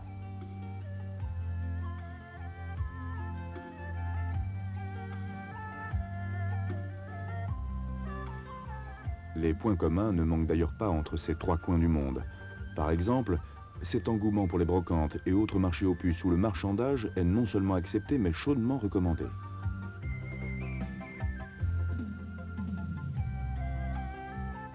Une manière sympathique et détendue de découvrir une autre culture par le biais d'objets anciens ou de quelques simples vieilleries amusantes. avec parfois la possibilité de faire une bonne affaire.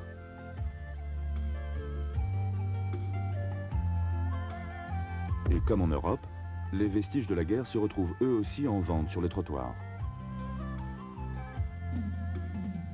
L'agriculture est la parente pauvre de la production nationale, dans ce pays où le sol est décidément ce qui manque le plus. Le Japon doit importer un quart des fruits qu'il consomme, 2/3 des céréales, 90% du blé et des légumes secs. Les paysans sont peu nombreux, 3% de la population, et largement subventionnés par l'État. La seule autosuffisance alimentaire concerne le riz. Une productivité record a permis au Japon de s'affranchir de la tutelle de ses anciens fournisseurs, la Russie et les États-Unis. L'industrialisation a par ailleurs créé des problèmes de pollution. Au début des années 60, une usine qui déversait dans la baie de Minamata des déchets contenant du mercure contamina 20 000 personnes. Près d'1 millier, en majorité des pêcheurs et des membres de leur famille, payèrent cette négligence de leur vie. Cette incurie était d'autant plus dommageable que la pêche constitue désormais une des principales ressources du pays. Elle fournit à chaque Japonais le quart de sa ration alimentaire annuelle, soit au total près de 100 millions de tonnes de poissons capturés en haute mer ou le long des côtes. L'élevage, pour sa part, fournit 10% de la production.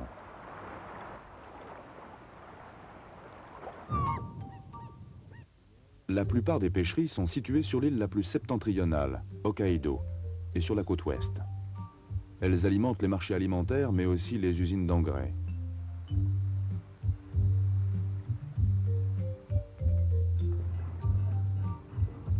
La flotte de pêche est pauvrement équipée et elle pose quelques problèmes au gouvernement. Une pêche intensive à la baleine et la capture non sélective dont sont victimes les marsouins et les dauphins soulèvent régulièrement des tempêtes de protestation de la part des écologistes. Les autorités se retranchent derrière des arguments de nécessité économique. Elles font remarquer par ailleurs que leur effort financier au bénéfice des organisations internationales de défense de la nature est supérieur à celui des États-Unis.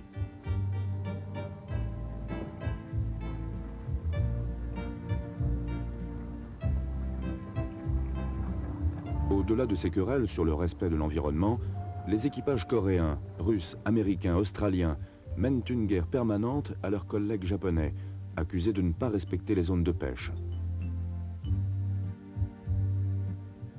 Les transports publics urbains sont parmi les plus étendus, les plus modernes et les plus efficaces du monde. Ce sont aussi les plus fréquentés. À elle seule, la grande gare Shinjuku de Tokyo voit transiter chaque jour plus d'1,5 million de voyageurs. À mesure que la capitale se développe, le trajet de ces voyageurs s'allonge, jusqu'à imposer matin et soir 2 heures de déplacement. C'est une des raisons pour lesquelles de plus en plus d'employeurs ont accepté d'appliquer à leurs collaborateurs des horaires de travail décalés.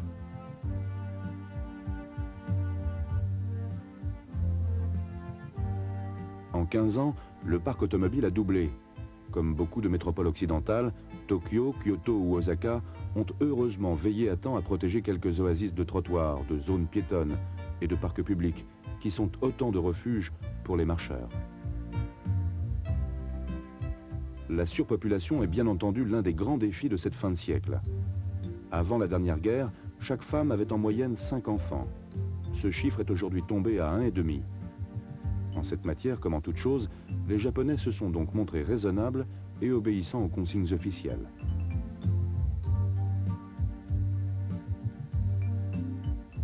L'exiguïté et le prix des logements ont par ailleurs incité les citadins à la plus grande prudence en la matière.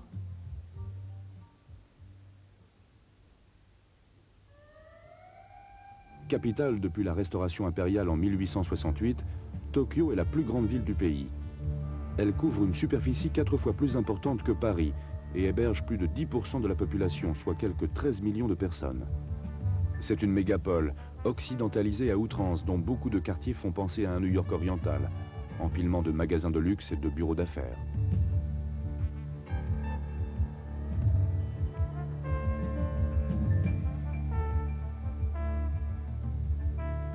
Tokyo est aussi le quartier général des grands consortiums, héritiers plus ou moins avoués des Zaibatsu, et qui contrôlent la quasi-totalité de l'économie nationale.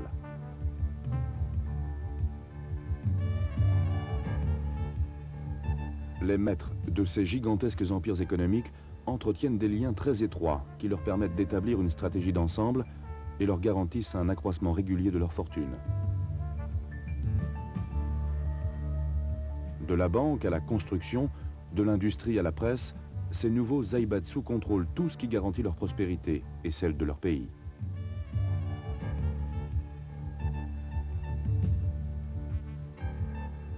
Leur autorité s'appuie sur une exploitation très subtile de ce qui séduit avant tout l'employé ou l'ouvrier de base. Solidarité et discipline, mais aussi culte des loisirs virils, exaltation collective de l'entreprise considérée comme familiale, au sens le plus large du terme, s'agissant parfois de holdings qui regroupent des centaines de milliers de travailleurs.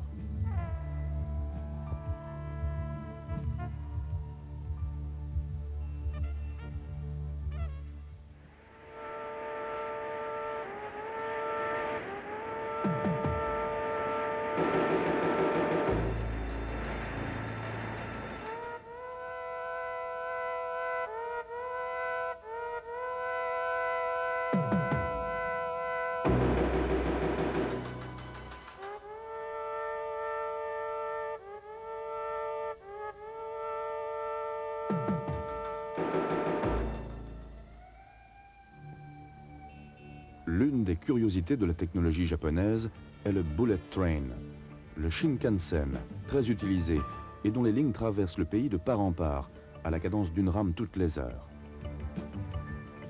Dirigé par ordinateur, ce bolide qui atteint une vitesse de croisière de quelques 270 km/h est réputé pour son insonorisation et son confort.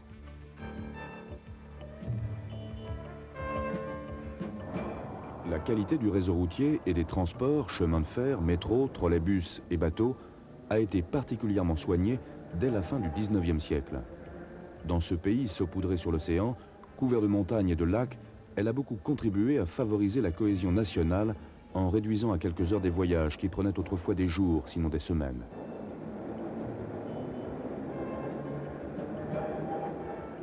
Un témoignage supplémentaire d'une parfaite coexistence entre le modernisme et un respect des traditions qui conservent un caractère sacré.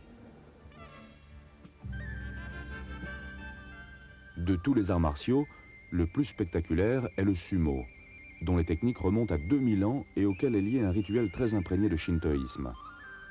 Les tournois de sumo sont suivis par un public passionné et constituent l'un des spectacles préférés des téléspectateurs nippons.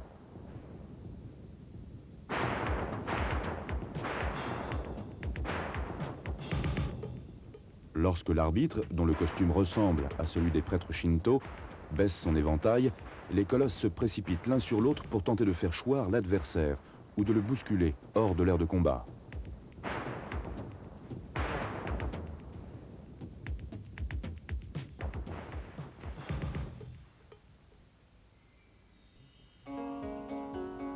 Le kendo et surtout le célèbre karaté ont fait beaucoup d'émules à l'étranger. Le karaté est relativement récent. Il dérive d'une sorte de lutte à main nue pratiquée autrefois dans la seule région d'Okinawa et qui ne se répandit dans l'ensemble du Japon qu'au début des années 20. Les principes de base du kendo remontent au XIIe siècle. Il se pratique avec des sabres de bambou, l'objectif étant de frapper l'adversaire à la tête, au torse ou au poignet. Le cinéma a mis à la mode une forme de combat rituel moins astreignante, le kaiju eiga, les films de monstres.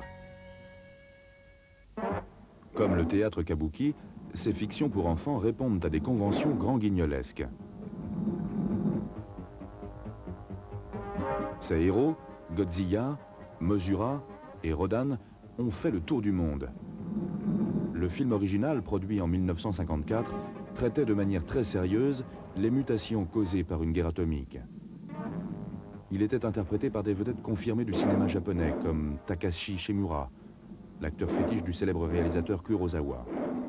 Au fil des années, Godzilla est devenu un véritable héros national, le symbole du Japon triomphant des forces maléfiques. En matière de jungle impitoyable, la vie politique au Japon défie toute comparaison. Il suffit pour s'en convaincre de suivre à la télévision les émissions préélectorales. Ici, l'illustration d'un débat d'idées qui opposait au Parlement nippon un radical de gauche à un orateur du Parti conservateur.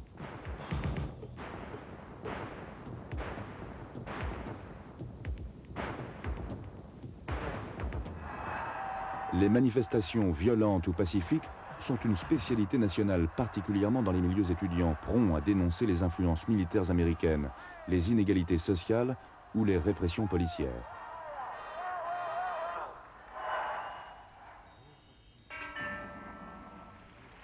Toutes les tendances sont représentées à la Diète, les deux chambres du Parlement japonais. Mais celui-ci est largement dominé depuis 40 ans par les conservateurs du Parti libéral-démocrate, porte-parole du monde des affaires, et largement subventionné par les barons de la finance. Nul ne conteste pour autant au Japon la qualité de nation démocratique, sur un continent où elles ne sont pas légion. Le développement spectaculaire des secteurs de production mécanique et électronique de pointe ont par ailleurs augmenté sensiblement les salaires moyens et le pouvoir d'achat. Leur ingéniosité et leurs dons d'imitation ont permis aux entreprises japonaises de maintenir un faible taux de chômage. Sur cette terre de contraste, toute tentation d'établir des comparaisons avec l'Occident est aussitôt battue en brèche par le spectacle qu'offrent les références au passé. Partout, la tradition côtoie le modernisme et la scène la plus banale se transforme en image exotique.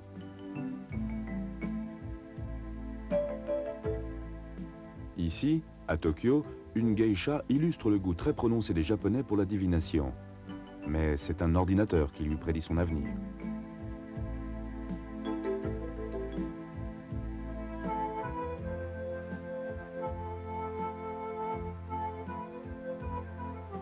Le propriétaire de la machine ne réserve pas son commerce à la clientèle locale.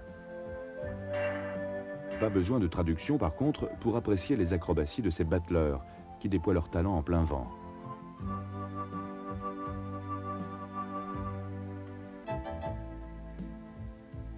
Les trépidations de la vie citadine ont mis à la mode les séjours à la campagne.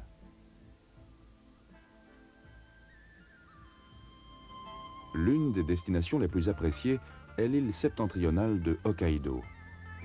Du moins pour ceux qui ne reculent pas devant quelques rafales de vent soufflant de Sibérie. L'endroit est idéal pour la pratique des sports d'hiver. Des stations ultra-modernes comme Shiga et Zao ont fait beaucoup pour la promotion du ski, devenu très populaire au Japon, particulièrement depuis les Jeux olympiques d'hiver organisés à Sapporo en 1972. Venant après les Jeux de Tokyo en 1964, cette prestigieuse manifestation de portée mondiale a fait beaucoup pour la promotion du Japon à l'étranger.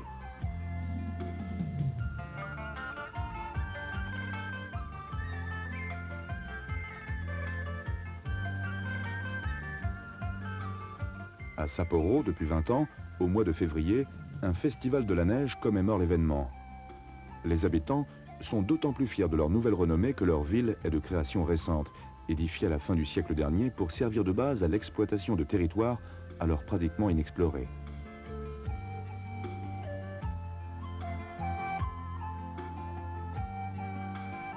Cette région est aussi celle des sources thermales, et c'est l'une des dernières où l'on trouve des bains mixtes. Expression d'un grand souci d'hygiène corporelle, le bain public, sento, est aussi lieu de détente et de conversation. Autrefois, toutes ces baignoires collectives, dont le rôle social était comparable à celui des cafés de village, étaient fréquentées conjointement par les hommes et les femmes. Car les Japonais ne partagent pas les tabous occidentaux liés à la nudité. Mais depuis le début du siècle, ils ont progressivement cédé à ces interdits d'importation.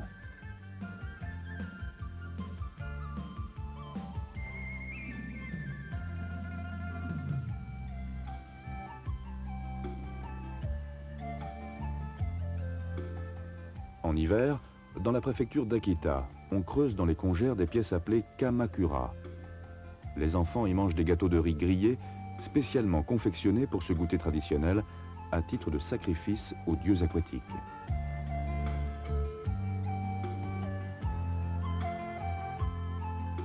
Dans ces régions nordiques, les skieurs locaux investissent dans les plus grandes marques d'équipements sportifs, afin de soutenir leur réputation plus ou moins établie de champions de slalom ou de descente.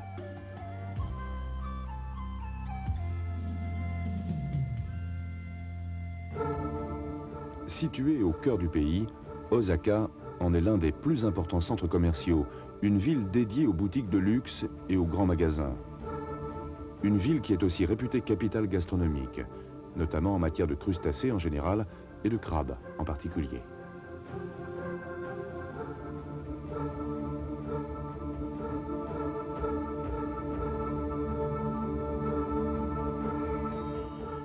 Une même débauche d'illumination nocturne se retrouve à Sapporo, réputée pour ses sculptures de glace.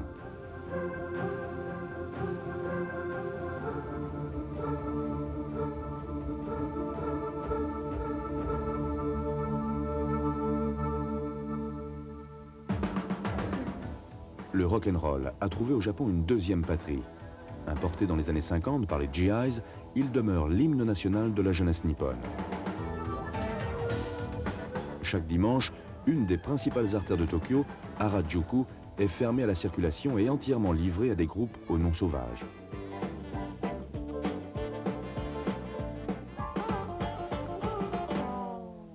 On vit ici intensément de jour et de nuit, le week-end et chaque jour de la semaine. Et si vraiment on ne trouve plus rien à faire, plus personne à rencontrer, il reste le pachinko, ces machines à sous dans lesquelles les Japonais investissent en moyenne près de 3% de leurs revenus. À moins qu'on ne préfère les restaurants, coffee shops et autres tea rooms, car il est convenu que l'on n'y vient pas que pour manger, mais pour bavarder entre amis.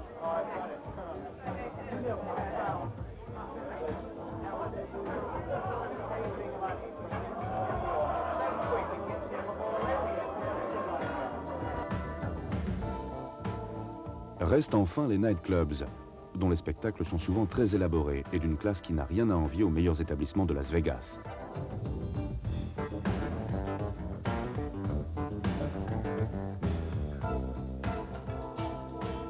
Cette débauche de luxe et de lumière dissimule malheureusement l'un des aspects les plus inquiétants de la société japonaise. 100 000 yakuza, membres actifs de la pègre, experts en matière de raquettes, de drogue, de prostitution et de jeux prohibés, très légalement facturés par carte de crédit. Si les geishas, hôtesses de luxe, constituent une race en voie de disparition, l'amour tarifé est dispensé par des dizaines de milliers de femmes contrôlées par le milieu du crime.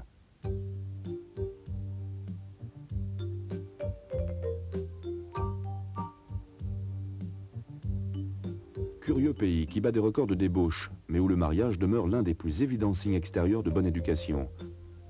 Ne dit-on pas que la cellule familiale est à la tradition ce qu'est à Tokyo sa vieille ville, Asakusa. On ne plaisante pas avec la condition féminine, mais la pilule contraceptive est interdite et les femmes s'adressent généralement à leur mari avec une déférence de bonne aloi. Le romancier Fumio Komitani accuse plus crûment ses compatriotes de traiter leurs compagnes à l'égal de truies et de vaches, femelles reproductrices. Les jeunes célibataires japonaises ont du succès auprès des commerçants qui, selon les statistiques, les considèrent comme leurs meilleures clientes.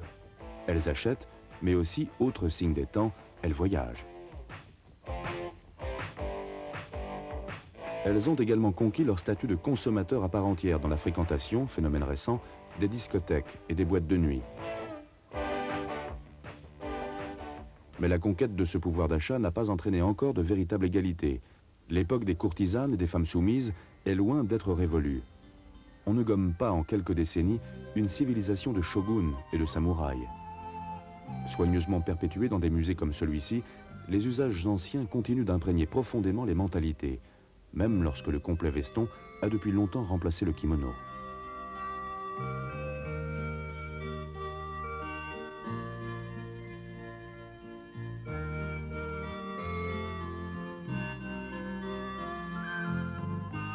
Le théâtre No participe à ce culte du passé.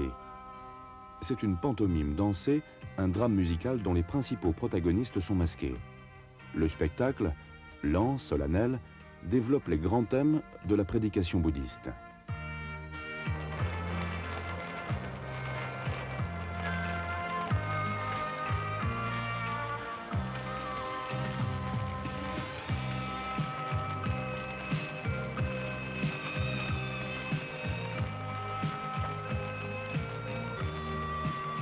Les masques confèrent aux voix une dimension surnaturelle.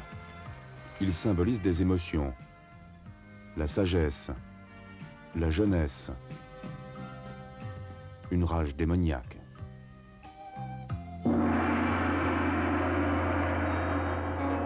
Le No, assez hermétique, fait pour beaucoup figure de vieillerie à côté du théâtre kabuki, créé au XVIIe siècle et qui s'inspire des spectacles de marionnettes. C'est le divertissement populaire par excellence, flamboyant et pathétique, soutenu par des costumes somptueux et une machinerie scénique très sophistiquée.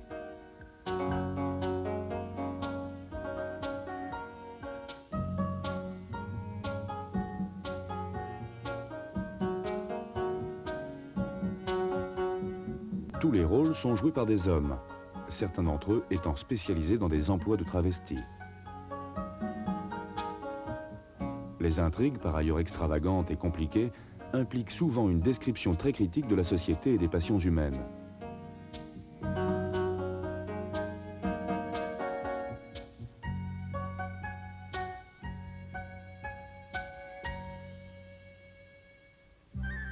Les moines bouddhistes sont à ce point nombreux qu'ils font partie du décor.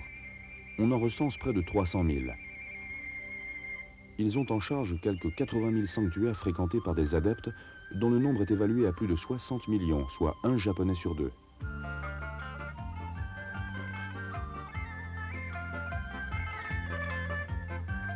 Et le clergé shinto se réclame de plus de pratiquants encore.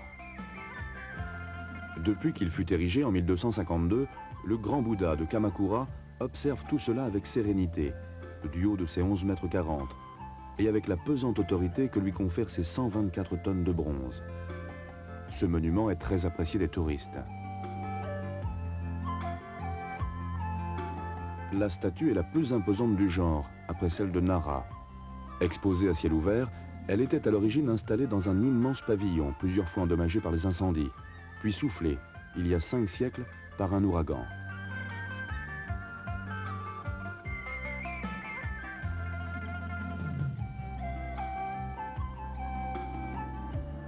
Il en fallait plus pour ébranler le colossal Bouddha, qui, depuis lors, en a vu bien d'autres, des aléas de l'histoire aux débordements parfois plus éprouvants encore de la musique disco.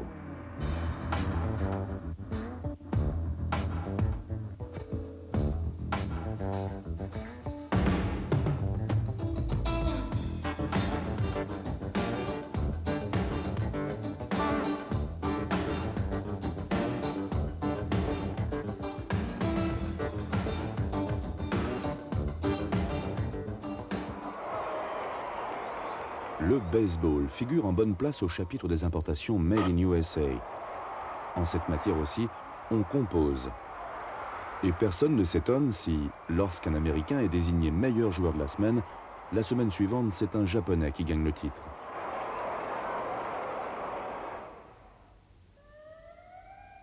Au panthéon des valeurs consacrées, le compromis a ainsi rejoint la loyauté, célébrée de longue date comme une vertu nationale. Il est de bon ton qu'un employé fasse toute sa carrière au sein de la même entreprise, moyennant quoi il travaillera en moyenne chaque jour 1 heure de plus que ses collègues américains ou européens, s'exposant au stress et même au karoshi, la mort par surmenage. Chez Toshiba, Sony, Honda ou Mitsubishi, la robotique et des salaires modestes garantissent de confortables profits. Notre produit national brut est le plus élevé du monde, proclament les autorités. Rien ne démontre que les travailleurs japonais sont pour autant plus heureux ou plus sereins.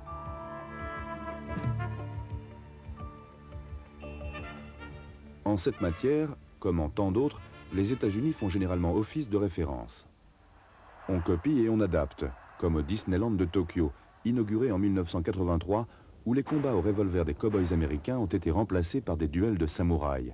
Autre costume, autre décor, mais à violence égale.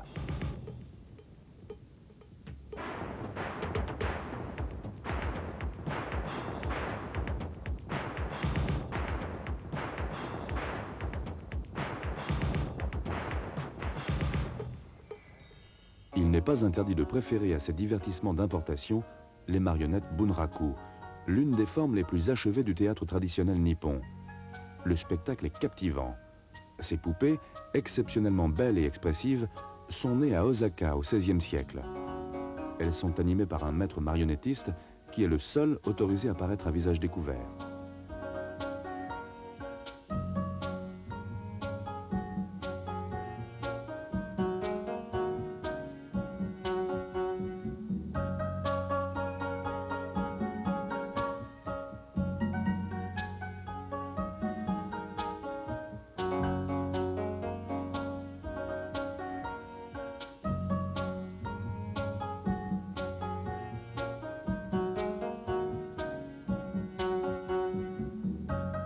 Les deux assistants du maître marionnettiste sont entièrement vêtus de noir. Ils parviennent, à force d'adresse et de virtuosité, à se faire oublier.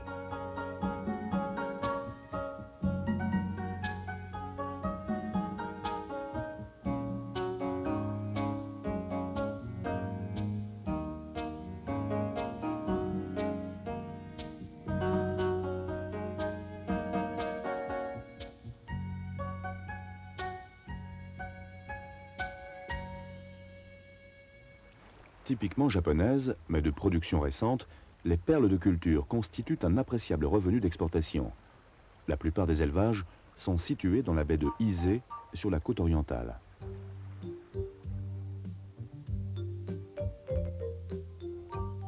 On suscite la formation de la perle en insérant dans l'huître un simple grain de sable.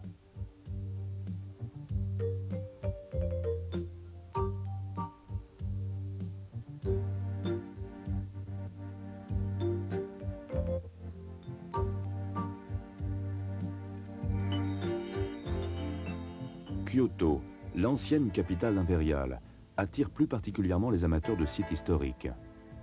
C'est la ville des châteaux et des pagodes. C'est aussi une cité à dimension humaine, sans commune mesure avec la trépidante Tokyo. On peut encore s'y promener sans risquer de se faire écraser et à l'abri de la pollution.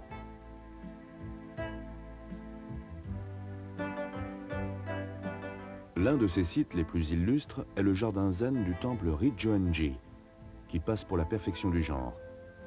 Une quinzaine de rochers dont l'agencement asymétrique, symbole des relations entre toutes choses, est censé amener le visiteur à méditer jusqu'à atteindre une suprême illumination.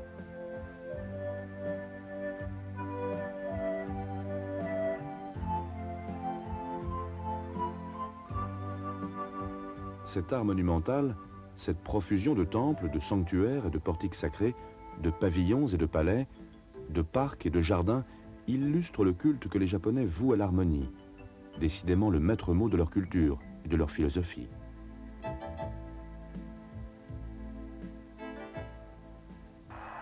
Mais cette harmonie éclate dans la plupart des manifestations publiques japonaises qui donnent une image débridée, très peu conforme aux stéréotypes du japonais impassible.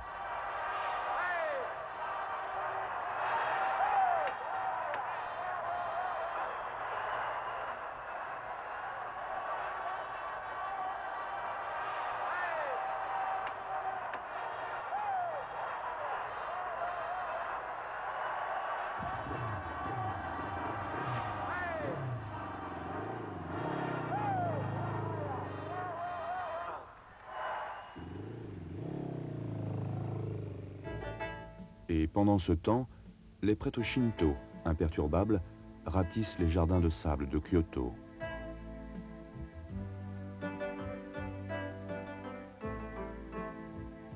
Le Japon n'est certes pas un pays sans mémoire.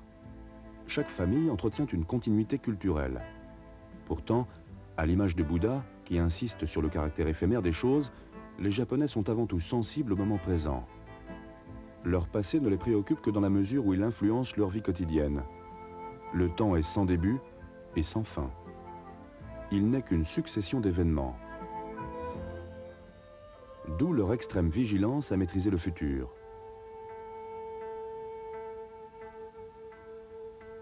La génération qui se souvenait des douleurs et des destructions amenées par la guerre aura bientôt vécu. Celle qui a reconstruit le pays est déjà vieillissante. Les plus jeunes, ceux que les anciens appellent Shinjin-rui, les nouveaux êtres humains, ne s'encombrent pas de comparaison.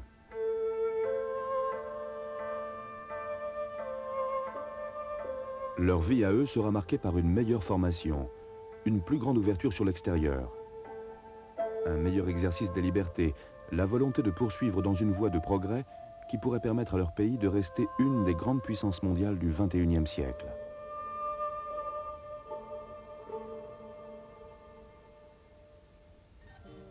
Le temps de l'isolationnisme est définitivement révolu. Le citoyen ordinaire dépend trop des importations étrangères qui lui fournissent essence pour sa voiture et farine pour sa nourriture. D'autant que les ennemis d'hier, la Chine, la Corée et les États-Unis, sont aujourd'hui ses plus précieux partenaires commerciaux.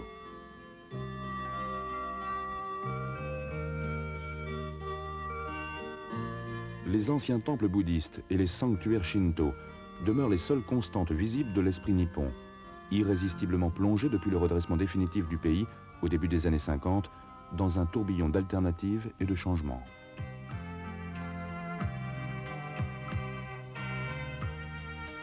Heureux, le grand Bouddha de Nara, auquel son socle gigantesque promet la stabilité pour 1000 ans. Ses fidèles, eux, sont à leur déchoir. Le Japon a réussi à entretenir de longue date des relations correctes avec toutes les grandes puissances mondiales. Il pourrait jouer dans l'avenir une partition essentielle dans le concert des nations industrialisées.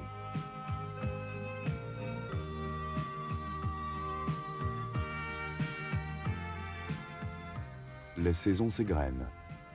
Le cycle débute par l'épanouissement des fleurs délicates des célèbres cerisiers. Le printemps débouche sur des étés éclatants et généralement torrides.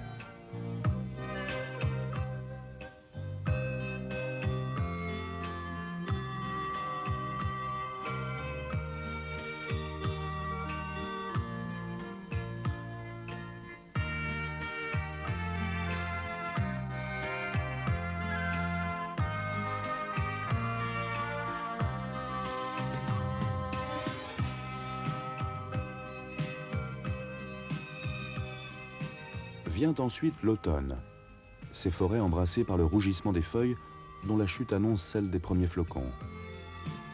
Ici, rien ne paraît aussi constant que le changement.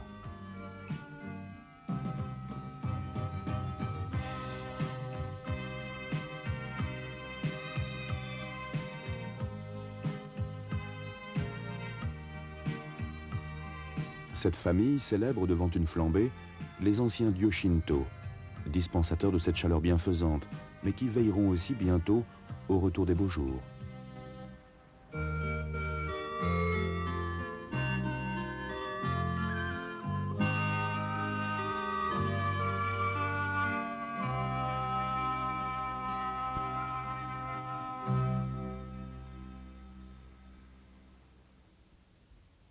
Le Japon, pays du changement, est aussi celui du culte de la nature et du temps, que ne peuvent compromettre ni les guerres, ni les catastrophes, ni les caprices, ni le doute des hommes. Le futur est écrit, immuable comme le soleil rouge du drapeau national, et le cône majestueux du mont Fuji.